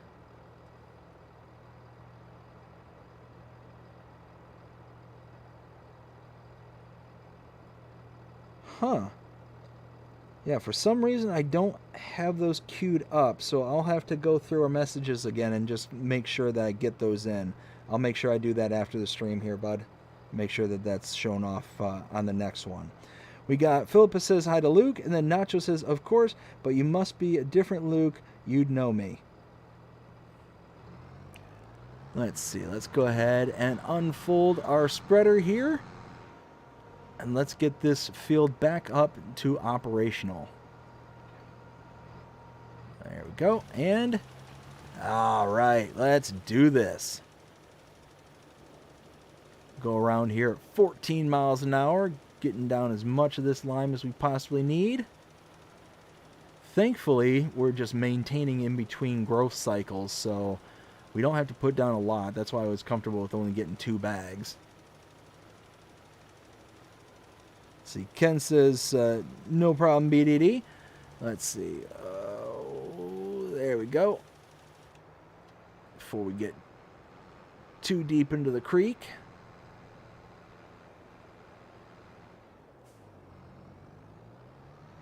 All right, here we go. So now we're just going to continue to follow this around. We're then going to put down some fertilizer. Once that's done, we'll just let this go because nothing can be done after this at this point. We're basically on our last harvesting cycle for this entire season. And then we still need to figure out what it is that we need to do for the other fields. Wait a minute. Wait. Did I mess up? Did I forget?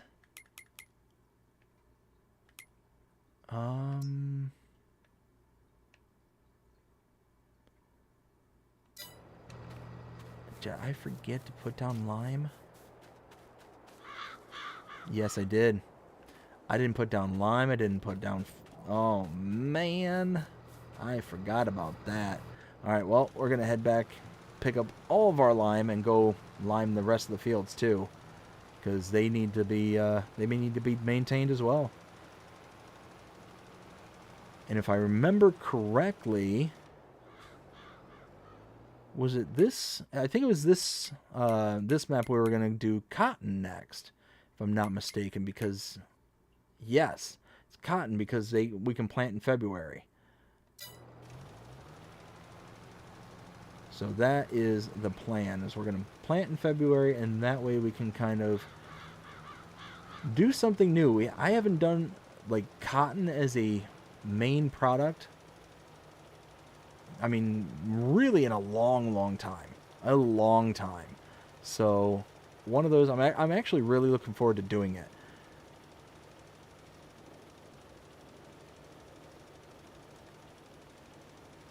Now, again, I keep stopping because now it just dawned on me, is cotton going to be an issue on this map? No, it is not. Alright, cool. So we can sell it. Looks like we can even sell it off on the train if we wanted to. So that's fine. That is fine.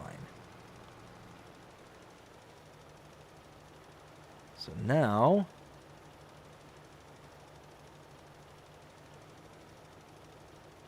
Very nice. Very, very nice. We're just going to lime all the fields. We're going to go pick up the rest of the bags of lime. Actually, we probably even got some in the production point, if I'm not mistaken. I could be wrong about that, but we'll see. We'll see.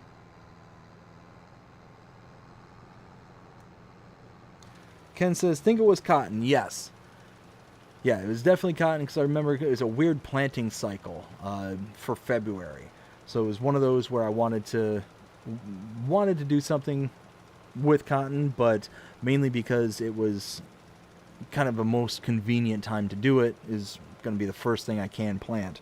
Let's see. Nacho says, gotta fly. See you on the next one. Thanks, BD. Hey, Nacho, I greatly appreciate you stopping by tonight, checking out the stream for the first time, and being a new subscriber to the channel. So greatly, greatly appreciate it. Hope you enjoyed it. Hope we'll see you again around here, and see you for the next one. You take care. And we got Ken saying later to Nacho. There we go. Now let's go back to the farm. We're going to top off as much lime as we can get our hands on. Oh, let's not clobber the fence posts. There we go. Like I said, I'm pretty sure.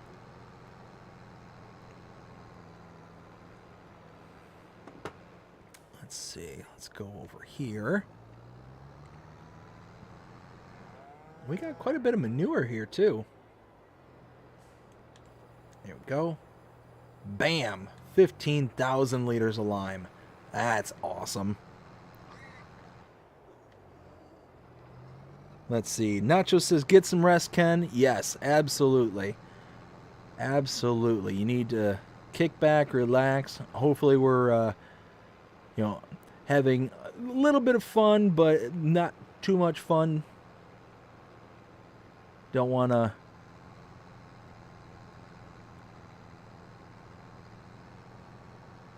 Don't want to get too out of control here tonight. Let's see. Let's go ahead. We're going to start in this field here. This will be the first one and the biggest one that we have.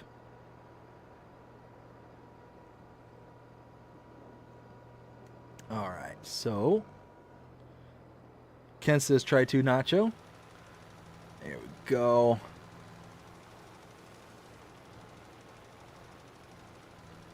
So this should go by relatively decent. And I'm hoping that I'll have more than enough lime for all three of these fields. With just 15,000 liters, I don't think we're going to have an issue with the amount that we have. But we'll see.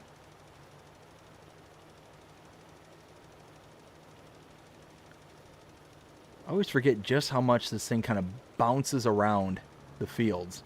Like when you're driving this thing around and it just kind of lurches from left to right kind of thing. Like,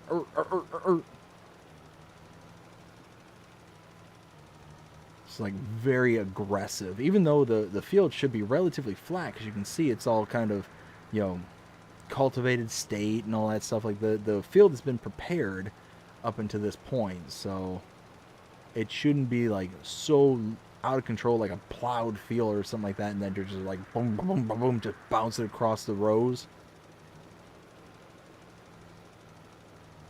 Let's see. Let's go ahead and we'll set up a worker here in just a second. Dust Bunny! Hey, how's it going? Just wanted to stop in real quick and say hello before heading off to bed. Well, Dust Bunny, I greatly appreciate you stopping in. Hope you have yourself a fantastic night. And yeah, it was great seeing you, even though it's going to be for a short time. But I appreciate you stopping by. It's actually funny because I just mentioned you just a little bit ago with the Steiger and the Flex. So we have co-opted the Steiger Flex temporarily for the night for the Ken Flex. Let's see. Please say hello to the missus. I absolutely will. 100%. She'll be excited to see that that you joined us here on the stream. Let's see. Let's go ahead and back this up. Ooh, it is starting to get a little dark here. Steiger! Oh, I missed that. I missed that so much. Steiger. Love it. Love it, love it, love it. How's your dad? He is doing fantastic. Thank you for asking. Yeah, he's doing really, really good. So I don't recall if I told you any of this, but we recently had the neighbor's tree fall into our yard. This is a few months ago. Ended up falling into the back of his place, and he had to go through all the insurance and all that stuff. It was an absolute nightmare at that point, but he finally got his place all fixed up, and it's good to go. He's happy. We're happy. It's just glad that everything got taken care of. So let's go ahead and we'll set... should we send a worker or should we do a sec... Nah, let's do a second pass. Let's do a second one just to be safe. That way the worker... The AI shouldn't be actual idiot. It should actually be a pretty functional bit of software. We'll see. We'll see how it goes. But how's it going in your little mom cave there? You got the workers finally got you all set up and good to go. You still enjoying it over there? I remember when you sent all those all the photos and whatnot. It looks like a really nice place. They did a really, really good job. So I was very highly impressed. And certainly seemed to be worth the wait. I remember, if I remember right, it took them a while. Because it took them a while to even get things started. But once they finally did get started, I mean, like I said, the end results look really good. Everything is good. Love my new... Aw, awesome. Really glad to hear that. Really, really glad to hear that. Yeah, just glad they were able to get everything, set up, worked out, and even though it took them a while, like I said, it really did seem like at the end of the day, it was worth the wait. It was worth the wait because, I mean, it looked fantastic. It really did. Let's see. Luke says I sent you some pictures there, BDD. Awesome. Yeah, I'll definitely pull those up here after stream, and we'll pull them up for the next stream that we do. And hopefully, Luke, like I mentioned before, hopefully we'll be able to actually have you on for the stream there, to where we'll actually be able to get you to join the stream itself. I'm thinking the next opportunity, pending, Giants doesn't do anything in between then, would be probably earliest, let me think. Monday would be a recording an episode. Tuesday would be release. So Wednesday, maybe? No. Thursday. Probably Thursday would be the probably next live stream that I'd do here, if everything kind of works out. So we'll try and get you on for that one, if you're available. Let's see. Dust Bunny says it took 8 months. Wow. Yeah, that's a long time. That's a long time to wait. But even though it was a long time to wait, thankfully it was worth it, and got everything that, hopefully everything you wanted, and then some. Alright, so let's set the worker off in this direction.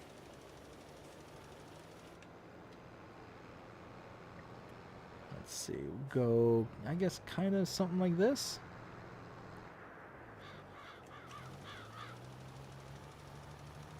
There we go. There we go. Perfect. Let's see. The weather kept holding them up. Oh, yeah. Yeah, the weather. That's the worst thing about when you're trying to build something like that, especially because Arkansas, if I remember right, gets pretty rainy and whatnot. Like, it gets pretty hectic, depending on which part of the state you're in. So, yeah, it wouldn't surprise me that the weather would delay them a lot. Let's see. Looks like we are all caught up with the chat. So yeah, we're just rocking and rolling here. We're trying to go through and get as much of these fields taken care of as possible. We got the grass field limed. We're going to have this limed. I wonder if it'd be... Hold on. I wonder if it'd be worth...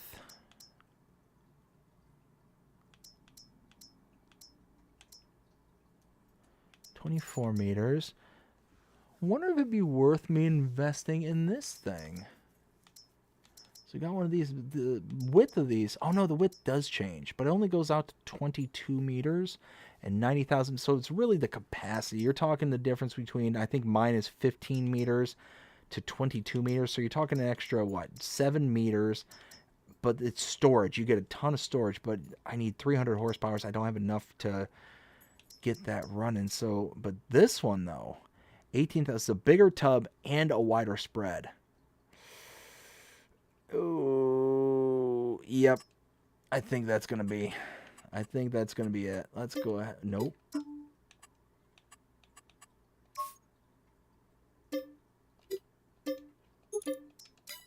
There we go.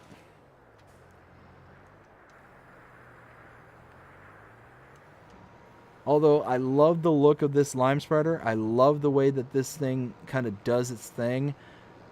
I think that the other one's going to just serve our purposes so much better. I'm going to be able to throw down at 42 meters, not 15 meters. So I'm going to be more than doubling the working width.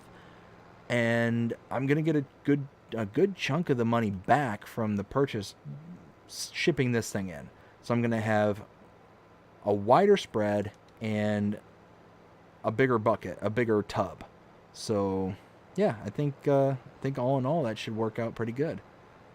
Let's see. We got Luke says Thursday should work for me. Awesome. Yeah, absolutely. Then we'll absolutely try our best to set it up for them. For then, like I said, the only thing that derails live streams and stuff like that is if Giants releases map tours or releases new maps or updates to maps. So that's really the only thing that could interfere per se, unless of course something personal life or anything like that. But barring anything like that, then yeah, we'll shoot for Thursday. Let's see. Why Not Gaming? How's it going? Hope you're having a fantastic day so far. With the couple of waving emojis. Let's see. Dust Bunny says, hello, why not? Welcome in. Yes, absolutely. So let's see. Let's go and pick this up. We'll sell this off. I'm curious to see what I'm going to get out of this particular unit. How much we're going to get back. Because you figure we spent $85 for the trade-in for the new model. We're going to get some money back from this. I'm thinking, I don't know, 30,000? I'd be happy with 30. If I got 30 for this, I'd be fine. Get some money back for this. So what would be 85,000 is really going to be like 55,000. If I'm kind of, oops. Easy. Almost running into things. Let's see. Here we go. Why not says, friend sent me here. Oh, well, hopefully, oh, I skipped stuff. Hold on. Why not says, thank you, thank you, Bunny. Dust Bunny with a smile, and then friend sent me here. Well, that's awesome. Well, hopefully you enjoy what you see here. We'll go ahead and, let's see. Oof. Oh, come on, please. 25. Oh, that's, all right, well, it is what it is. I'm not gonna cry too hard about that, I guess. All right, well, zoom in. All right, well, there's our new piece of machinery right there. This is honestly by far my favorite spreader. It's the Amazon ZGTS 10001. This one is by far my favorite. It does lime and fertilizer, the standard stuff, but it's essentially a reskin of the base game Amazon spreader. The difference is that it takes both lime and fertilizer. The base one, so this one here is the base. This one here only does fertilizer, but the one I got here does fertilizer and lime. So this thing's amazing, and it has a little bit bigger of a tub. This one has 10,000 liters. This one has 18,500. So it's awesome. And 42 meters, both lime and fertilizer. That's huge. That's absolutely huge. It gets a lot of material out. It gives it out in a wide path. So you got the wide spread. And you can carry a bunch. I mean, the best of all worlds. The best of all worlds. I love this thing. It's by far my favorite pull-behind spreader. There's other spreaders that I think are better, like the John Deere self-propelled spreader.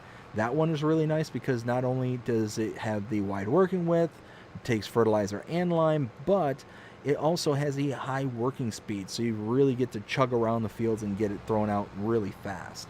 So you get kind of what you get here. You get a big tub, wide spread, but the John Deere, you get a faster spread as well. But the only problem is you're paying for that. You're paying a lot of money in order to be able to use that. This one here, 85,000. I think the tub on the other one is roughly around the same price, maybe a little bit cheaper, but it's the machinery. It's the self-propelled John Deere spreader that is a lot of money. And specifically the one I'm talking about, ooh, easy there. So this is the tub I'm talking about, 19,200 liters, 32 meter spread width. So it's not as wide as the other one. It's about half the price, almost half the price. Why Not Gaming just subscribed to the channel. Why not? Thank you so much. I greatly appreciate that. Let's see. Anyways, like I was saying, this is the dry box. 32 meters, a little bit bigger of a capacity, but this unit here, $195,000 for this. Almost $200,000, but you can fly around in this thing. Like I said, you get to drive this around at 24 miles an hour to where the one I just bought only goes around 11 miles an hour. So even though you're spreading at slightly smaller of a path, you're going around at nearly double the speed. So it really, it's quick. It's a lot quicker when everything kind of boils down to it. But it's all boils down to how much you want to spend. For the price, I think this is much better. You know, you can spend almost $250,000 and get a little bit faster, or you could spend $85,000 and You get 42 meters, 11 miles an hour. It works. It just works. At the end of the day, that's how I rationalize it. Let's see. So let's go ahead, pick up all the lime from the field, and then we'll be good to go from here. Oh, I'm happy. I'm thrilled about this one. All right. So let's see. Where was I? Dust Bunny says, we,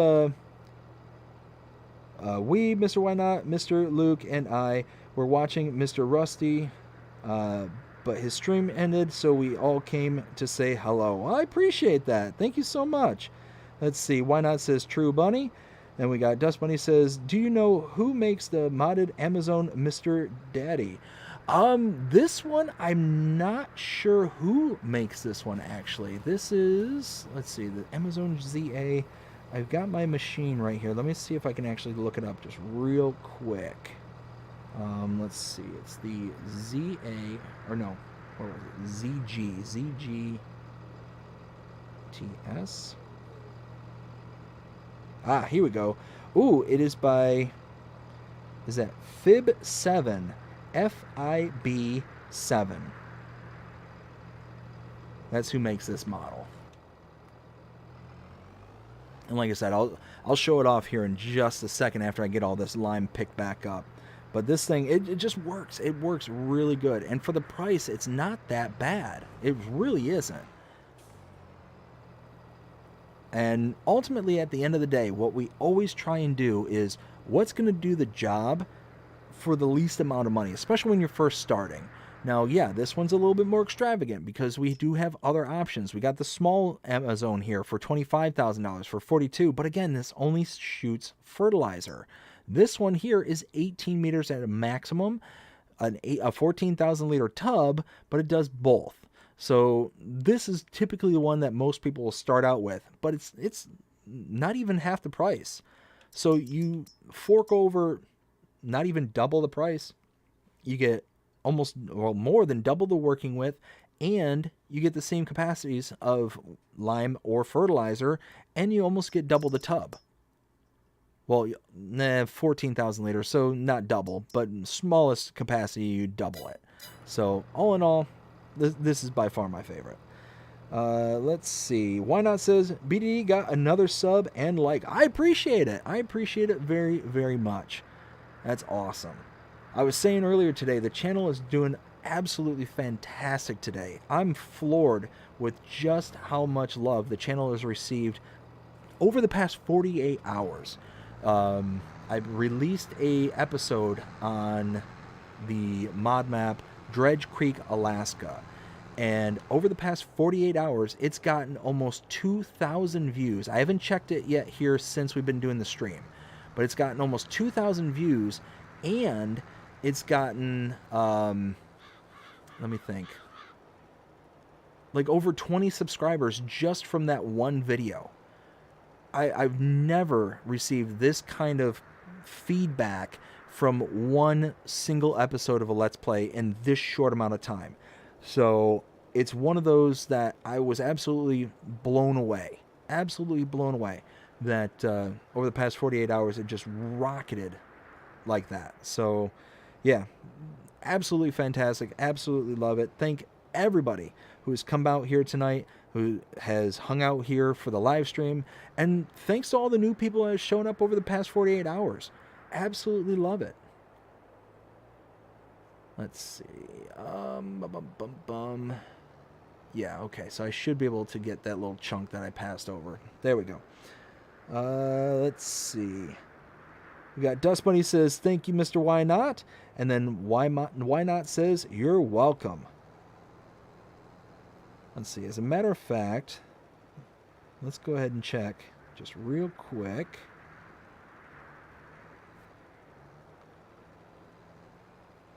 Live count.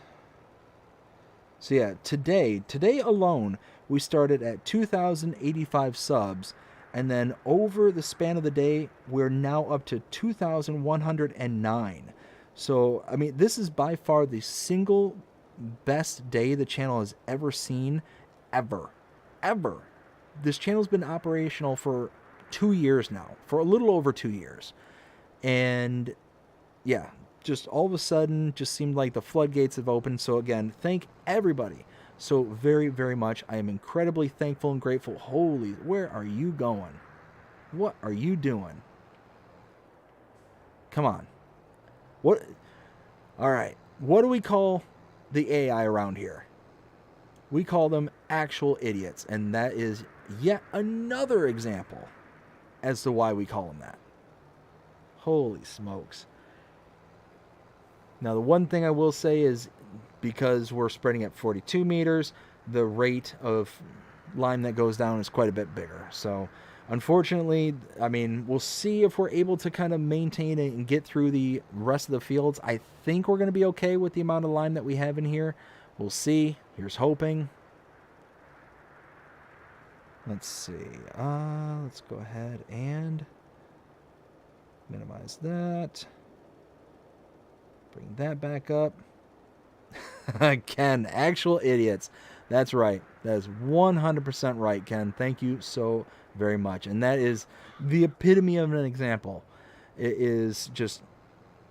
I'm really hopeful that when FS25 comes out, that they've actually done things to address the issues that we see. Now, based on the videos and all that kind of stuff, I think we're going to be okay. I think that the upgrade to the workers is going to be okay because they actually take into account the kind of headlands and stuff that the worker is going to be able to do. And they claim, now, just because they claim it doesn't mean it's true, but they claim that because it can adapt to the various working widths and all that stuff, that the worker will then be able to understand exactly how much leeway there is around the farm or around the field itself, and then they'll be able to actually adapt and be able to overcome said issues. So again, fingers crossed that they figured it out. The one thing that I'm going to be absolutely gutted over if the workers don't do a significant improvement, and I mean significant, stone picking, if they do not have an improved working interface with stone picking on FS25, I will be absolutely gutted. Absolutely gutted. Because stone picking with workers in this game is atrocious. And every single person out there knows exactly what I'm talking about. Everybody does. There is not a single person out here, unless you have never played with stones on FS22, there's nobody out here that doesn't feel my pain when I'm talking about that. So here's hoping that Giants kind of takes note of that and will do something about it to address it. We'll see. Hopefully everything's good there. Why Not says, awesome job. Thank you, Why Not. I greatly appreciate it. Dust Bunny says, well, Mr. Daddy, I'm heading out. Hugs to you and hugs to you and the family. Take care, sir. Dust Bunny, it was great hearing from you. Great seeing you again. Hopefully we get to see you around here more often. You take care. We'll see you again next time. Let's see. Why Not says, been great. Ken says, hit the like button, subscribe, and share button to help out BDD. Ken, thank you so very, very much. I greatly appreciate that, bud. Let's see. Actually, that reminds me, where are we at? We're at 9 likes so far. So if you haven't, yes, please go ahead and hit that like button. A lot of people don't realize it, but it really does help us content creators severely. Like, it helps a lot. It really starts hitting the algorithms. The more people hit that like button, it makes the algorithms think that, hey, this person's worth checking out. Let's push it out to more and more people. And I think that's partially what kind of happened today with the, yesterday and today, with the Dredge Creek, Alaska. I think that pretty much people who were signing on to it saw it, liked it, and it pushed it out to more and more people. And because more and more people were seeing it, more and more people were liking it, and so on and so forth. It's one of those kind of reinforcement mechanisms that if people are engaging with the content, it helps out, and it helps out a ton. But a lot of people don't realize that. A lot of people think that, oh, well, it's just a button that shows, that I like it. Is it necessary for me to push it or anything like that? No, it's not necessary, but it absolutely helps. It absolutely helps.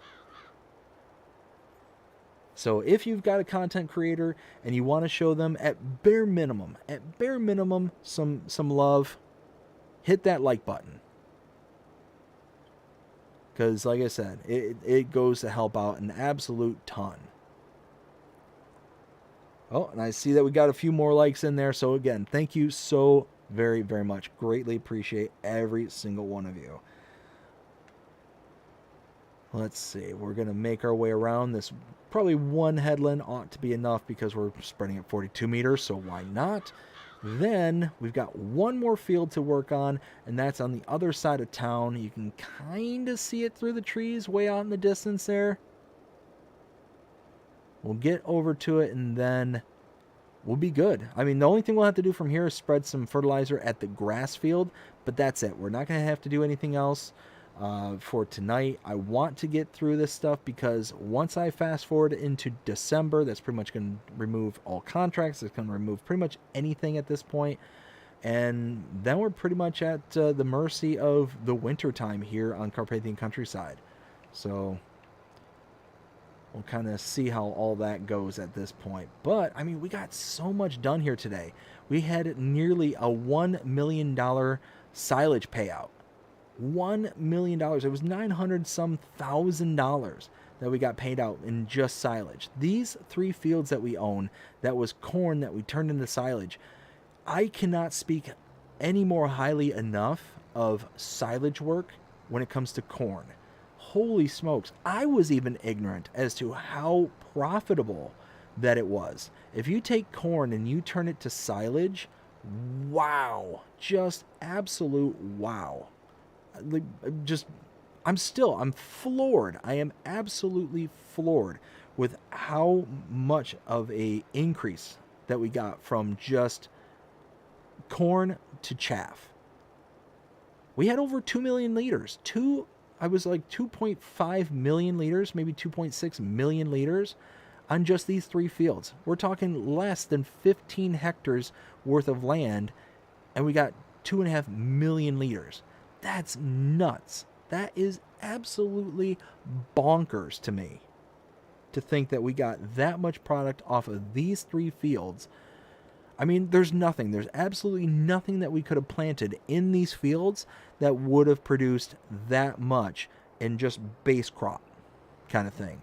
So turning that into silage, and we got a bonus by using the harvester that we did. We were able to use silage additive. By using the silage additive, that gave us that, what is it, like 5% increase in our yield? I mean, when you're talking millions of liters, 5% adds up. I mean, it adds up quick. So, yeah, that's one. I'm going to be keeping that in my back pocket from now on. Because, holy smokes. Especially when we got bunkers like this. Now, the one thing that I'm highly kicking around doing... Ooh, actually, what if... Hold on.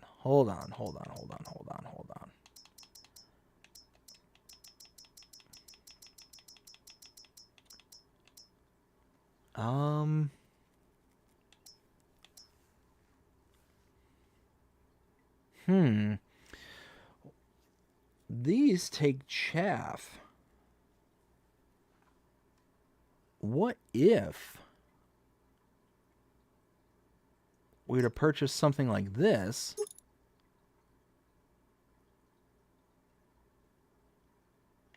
And a silage additive tank. Oh, that'd be perfect.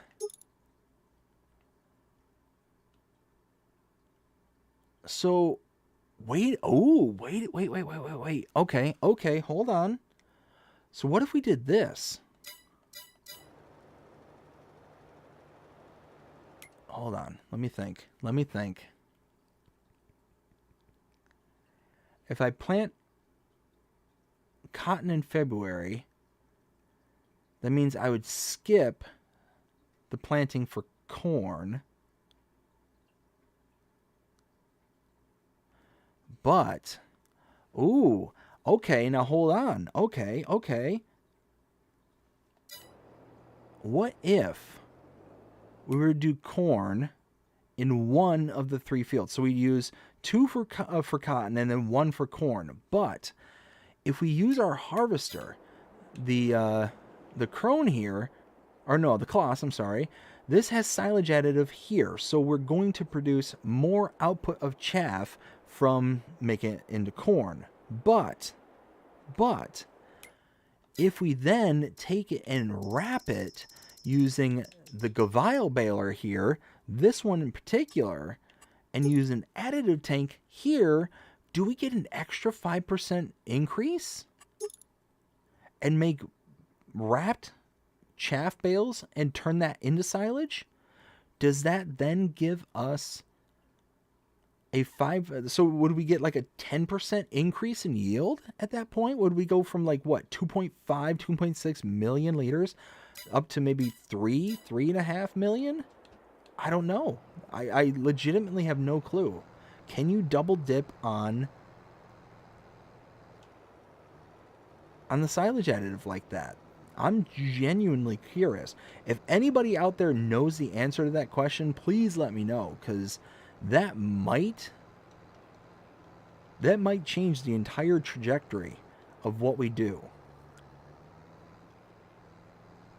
Because it was insanely lucrative to just get the 3 fields with the 5% increase.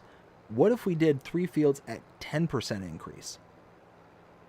I mean, yeah, it would be a ton of bales. It would be a ton of bales, because you're only able to create the maximum size bale is like the medium size bale.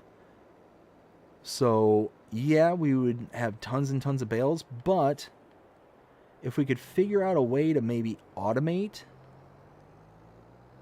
have it pop out a bale, after it pops out a bale, maybe have it load directly into the storage hold, maybe.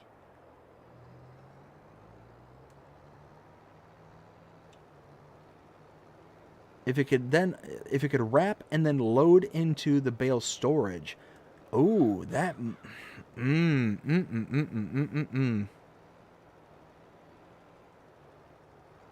Now I'm curious. Now I'm really, really curious. Let's see. Ken says, had anyone tried to do that before? I have no idea. I'm sure somebody has had to have tried it. I'm sure somebody's had to. I cannot be the only person that's been like, oh, hey, what if? Like, if anything, I'm certain somebody like Driver 53 or Driver 53 would be a perfect example. He's always thinking of all that kind of off-the-wall kind of things to get better yields and all that kind of stuff. I would be floored if I'm the only person that kind of thought of this. I don't claim to be the smartest man in the world, but I don't know. That would be like next level. Now, oh man, now I'm really torn. Do I want to do cotton and go down that rabbit hole? Or do I want to try and get an increase in the amount of output? I know I can make $900,000 in cotton in chaff off of these 3 fields. I know that with certainty. I don't know what I'm going to get out of this for cotton. And ultimately, at the end of the day, am I going to get $900,000 worth of cotton out of these 3 fields? Likely not. Now that I'm kind of thinking about this, all right, you know what? I'll put it to you all this way. Let me know what you all think in the chat. What do you think? Should I double back and try this out with chaff? Should I use the Gavile baler that will take the chaff and then wrap it into bales and then go from there and potentially get a double-dipped increase in yield, or should I just say forget about it, go with the cotton? Let me know in the chat there, because at this point, like I'm just sitting here like in a huge battle with my brain right now. Like, how do I want to proceed?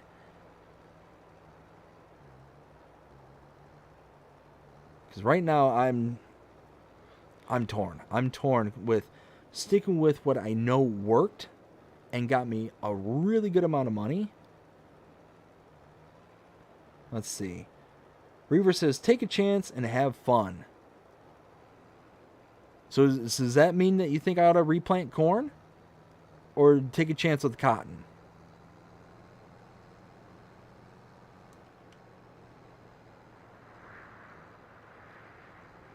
Let's see. Could be a complete success or a complete waste of time, LOL, who knows? Yes, but even if it's a waste of time, like even if I don't get the yield increase, I know I'm going to at least make $900,000. At minimum, I know that. With cotton, I have no idea. With cotton, I could make... Oh, there's a sign and a bridge. Alright, nobody saw it. Nobody. We're just going to run away. Run for the hills. Reaver says corn. Okay, we got one vote. Anybody else? Anybody else have any opinions as to whether they think we should stick with corn or should we go to cotton? Like I said, I'm open to either one, and right now with Reaver's input, I'm kind of leaning towards corn now. So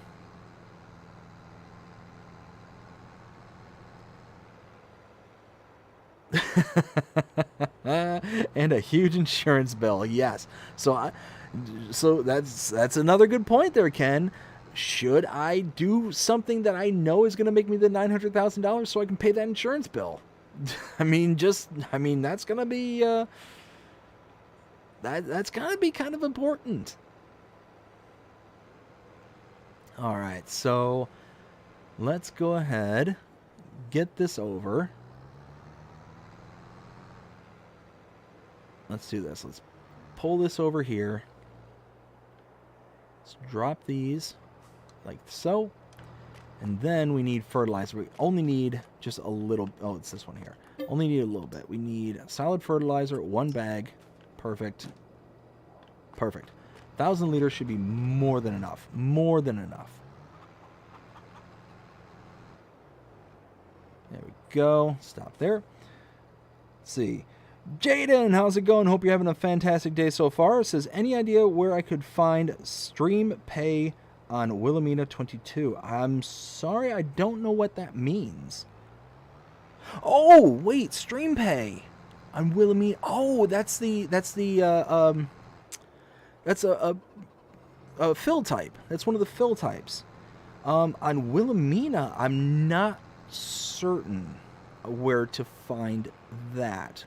I know on one of other Poor Boy's maps, there was sPlay, but it was in like one of the rivers, as like you actually had to like go and dig it up from one of the rivers and whatnot. I can't remember which one it was. Was it Rogue River Valley? I think. Oh wait, where am I going? Where am I going? I'm just driving. Turn around. It's part of the gold production. Yeah, I'm pretty sure that's how it was on that map. Now, I'm not sure about Wilhelmina. Maybe, is it something you can get from, like, one of the mines or something like that? Like, one of the, kind of like one of the, what's it called? Like, one of the buy points? Because I'm pretty sure he has a couple of buy points in there. Maybe even one where you have to install it as a... like a what's the word I'm looking for? Like a placeable.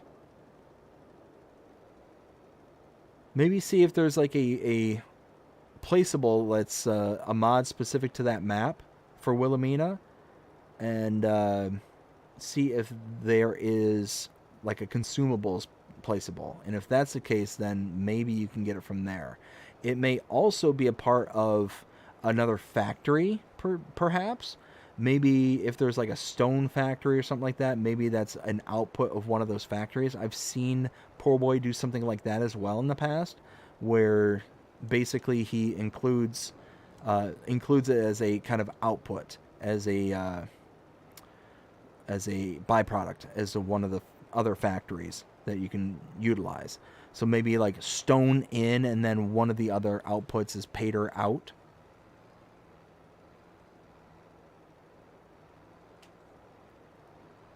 But yeah, unfortunately, I've not played on Wilhelmina other than like actually doing like tours and stuff like that. So I don't know for certain, but those are just kind of like my kind of educated guesses, quote unquote. See, Jaden says thanks for the information. No problem, no problem. Hope it helps, and like I said, hope that you're able to figure it out. Because, like I said, off the top of my head, I'm not 100% certain, but like I said, those are kind of the ones that kind of strike out to me as to things I've seen in the past. All right, there we go. Bam. Field is all done, good to go. Not too shabby. Now let's go ahead and park this. Well, not park. We got to unload it. Then we need to park it. Then we're going to get our heavy-duty set of equipment there, and we're going to go ahead and load all these bags back into the storage. A nice little wheel loader there, because why not? Okay.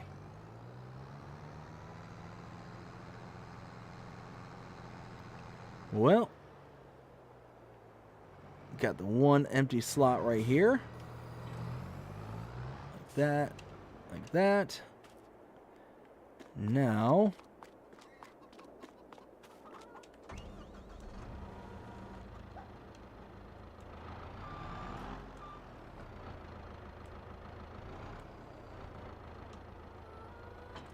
there we go. Now we need the bag handler. I tell you what, that CSZ pack, love that pack. That is one of my favorites. You have no idea how long I waited for FS22 when this came out and was brand new. How long I waited. It's like, oh man, is the CSZ pack coming back? Is the CSZ pack? And this is before I had like all my connections that I have now with like Will T Gaming and all that stuff. So it was like I didn't have all the whole Wikipedia sources like that he helps provide. Look at that. Look at that. Let's take this over. Bam, bam, bam.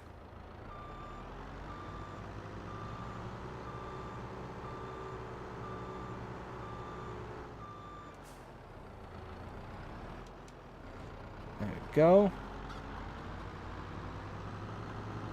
And just like that.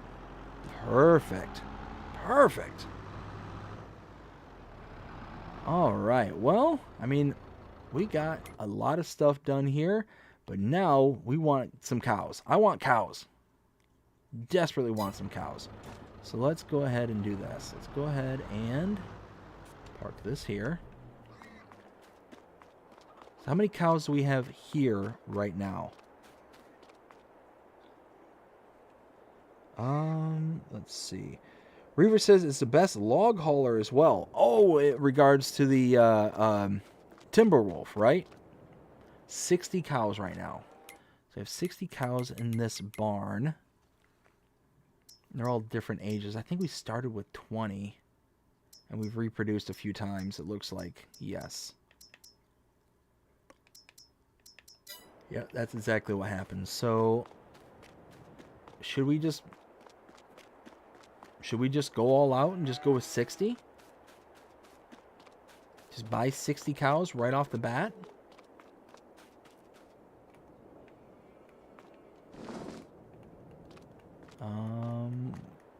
Okay, there it is. Actually, you know what? What kind of cows do we have in here? We have dairy? Just the normal black and whites? Yes. All right, well, let's do this. Let's do brown Swiss. Do brown Swiss in here. And yeah, let's go with 60. Bam. So now we just doubled the amount of cows that we have on the farm. That's awesome. This is awesome. Oh, I'm pumped. I am so excited. Let's see. They all just kind of... Oh, okay. There is a little back entrance here. Nice. Okay, so I think it's... No, it's not that one. It's this door here. That's the feed down there. All right, so first off, let's bring some bales. And let's do this. Let's see. Straw pellets. Let's make some straw pellets. Because that really goes a long ways. That goes a real long ways. So let's grab this here. And let's go back and grab this.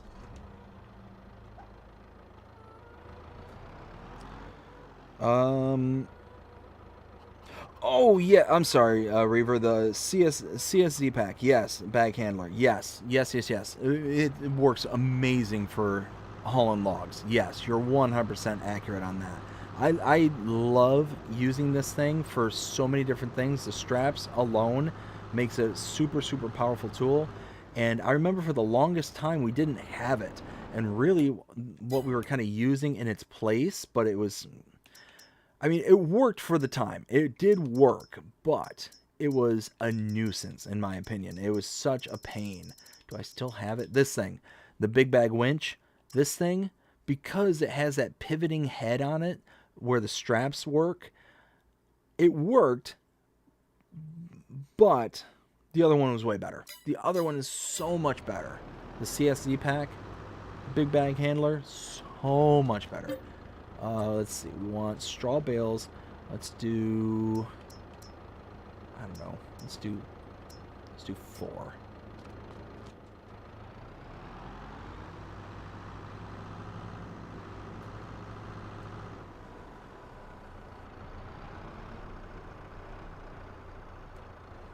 Lift that up.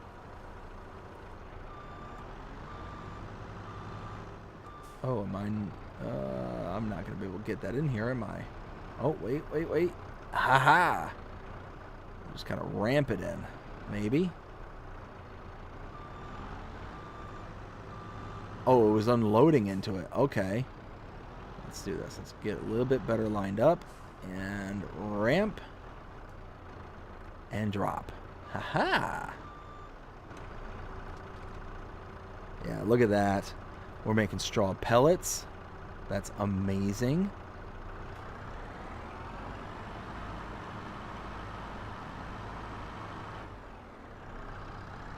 So yeah, this works out so much better because the straw pellets, when you have them and you can kind of, I don't know, cheat them in. Yeah, that's a pretty accurate way of saying it. I basically cheated these in. You're then able to then use these, and they're like exponentially more filling than any of the other products. So yeah, we're dumping that out. We're making more at the same time. Oh yeah, look at that. That's just chugging away. But we're also not using that many. So the amount that you're putting in is far less than what you're actually utilizing. So it works out really, really nice. And you can see there's the straw that's building up right there in the little cubby right there. Curious on how much. Oh, wow. Wow. We're at 35,000 liters of straw pellets. But you can see, I mean, we still got plenty of... Oh, now we're actually starting to take some out.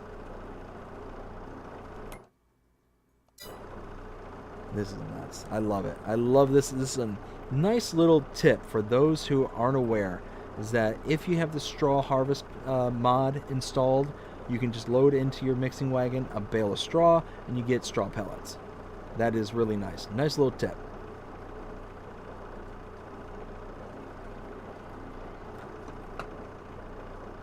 Let's see. Hulls log's way better than log loaders. Oh, so much better. So much better. It's ridiculous how much better. But you can see, I had 3 bales, 3 straw bales, 9,000 liters each. So that's what? That's 27,000 liters total of straw that I had that gets converted to straw pellets, but you can see just how much I'm actually putting in there of straw pellets. We're up to almost 90,000 liters because you're getting that increase from the pellets going in rather than straw. So it's a really nice kind of increase yield between the two separate products.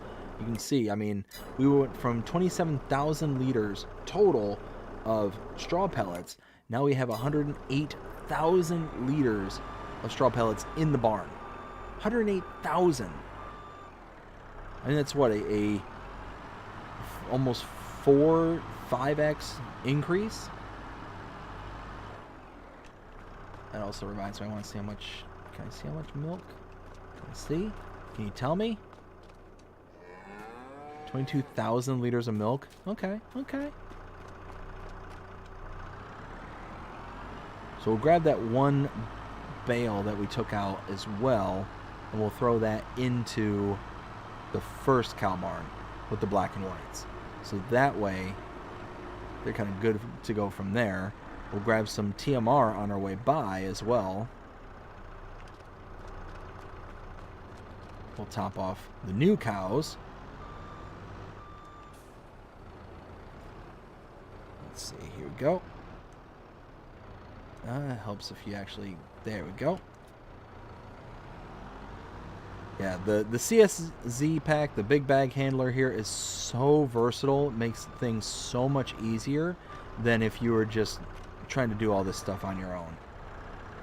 Using a bale spike, nope. You can see it's a 1-to-1 input for straw to pellets. But when you put the pellets into a barn like this, that's when it gets its big jump. Let's see.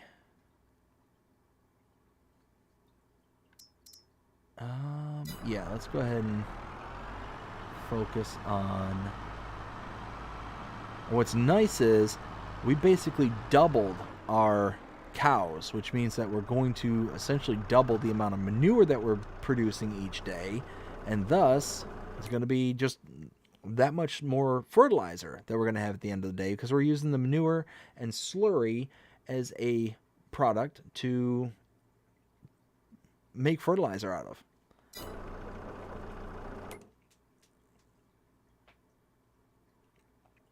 Let's see, so TMR is fine here.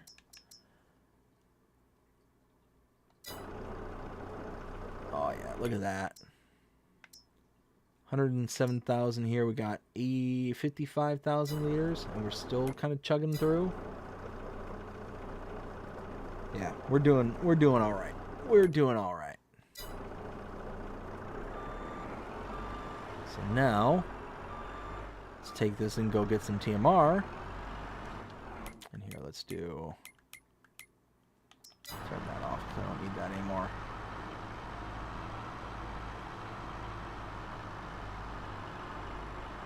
So yeah, we're gonna making loads of manure, loads of slurry. Alright, so I think we had hay and TMR in here. There we go.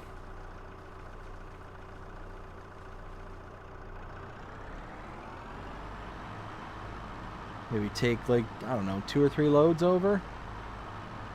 Here, let's turn that off. There. Perfect. So yeah, we're just gonna put in a few of these loads of TMR.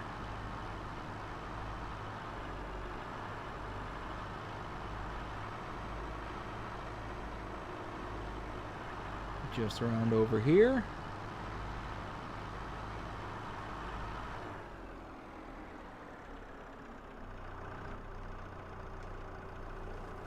All right.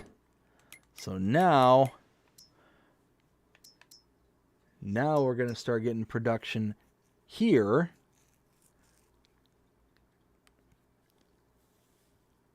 Perfect. Yeah, this is excellent. That I'm thrilled. I am absolutely thrilled. So we got 100. We went from 60 cows to 120 cows. We went from selling off all the silage, and we got the backfield harvested, fertilized, and mowed. We got all the other fields limed. I mean, we got a lot done. I'm really happy with the amount of work we got done here tonight. Yeah. I mean, we're at $455,000. We had over $1 million at one point, but I guess the old saying goes, you got to make money to earn money. So here we are spending it to make it.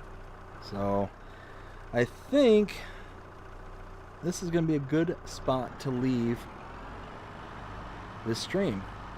Yeah, because basically now we're just going to fill up the cows as best we can and go from there. So I had an absolute blast. Hanging out with everyone tonight. I hope that everybody here enjoyed it. I want to again thank everybody who's new to the channel, who's old to the channel, members to the channel, everybody, thank you all so very, very much. I greatly appreciate every single one of you. I hope that you enjoyed it. If you did, please show me by liking, sharing, subscribing, following, commenting, doing all... Ooh, there's a wall.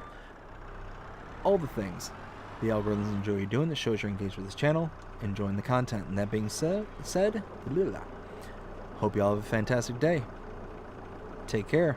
And Ken says, good night all, stay safe. You as well, Ken. You take care of yourself. I saw you messaged me earlier. I'll check that out here in just a second. And then, yeah, everybody have a good night. Take care.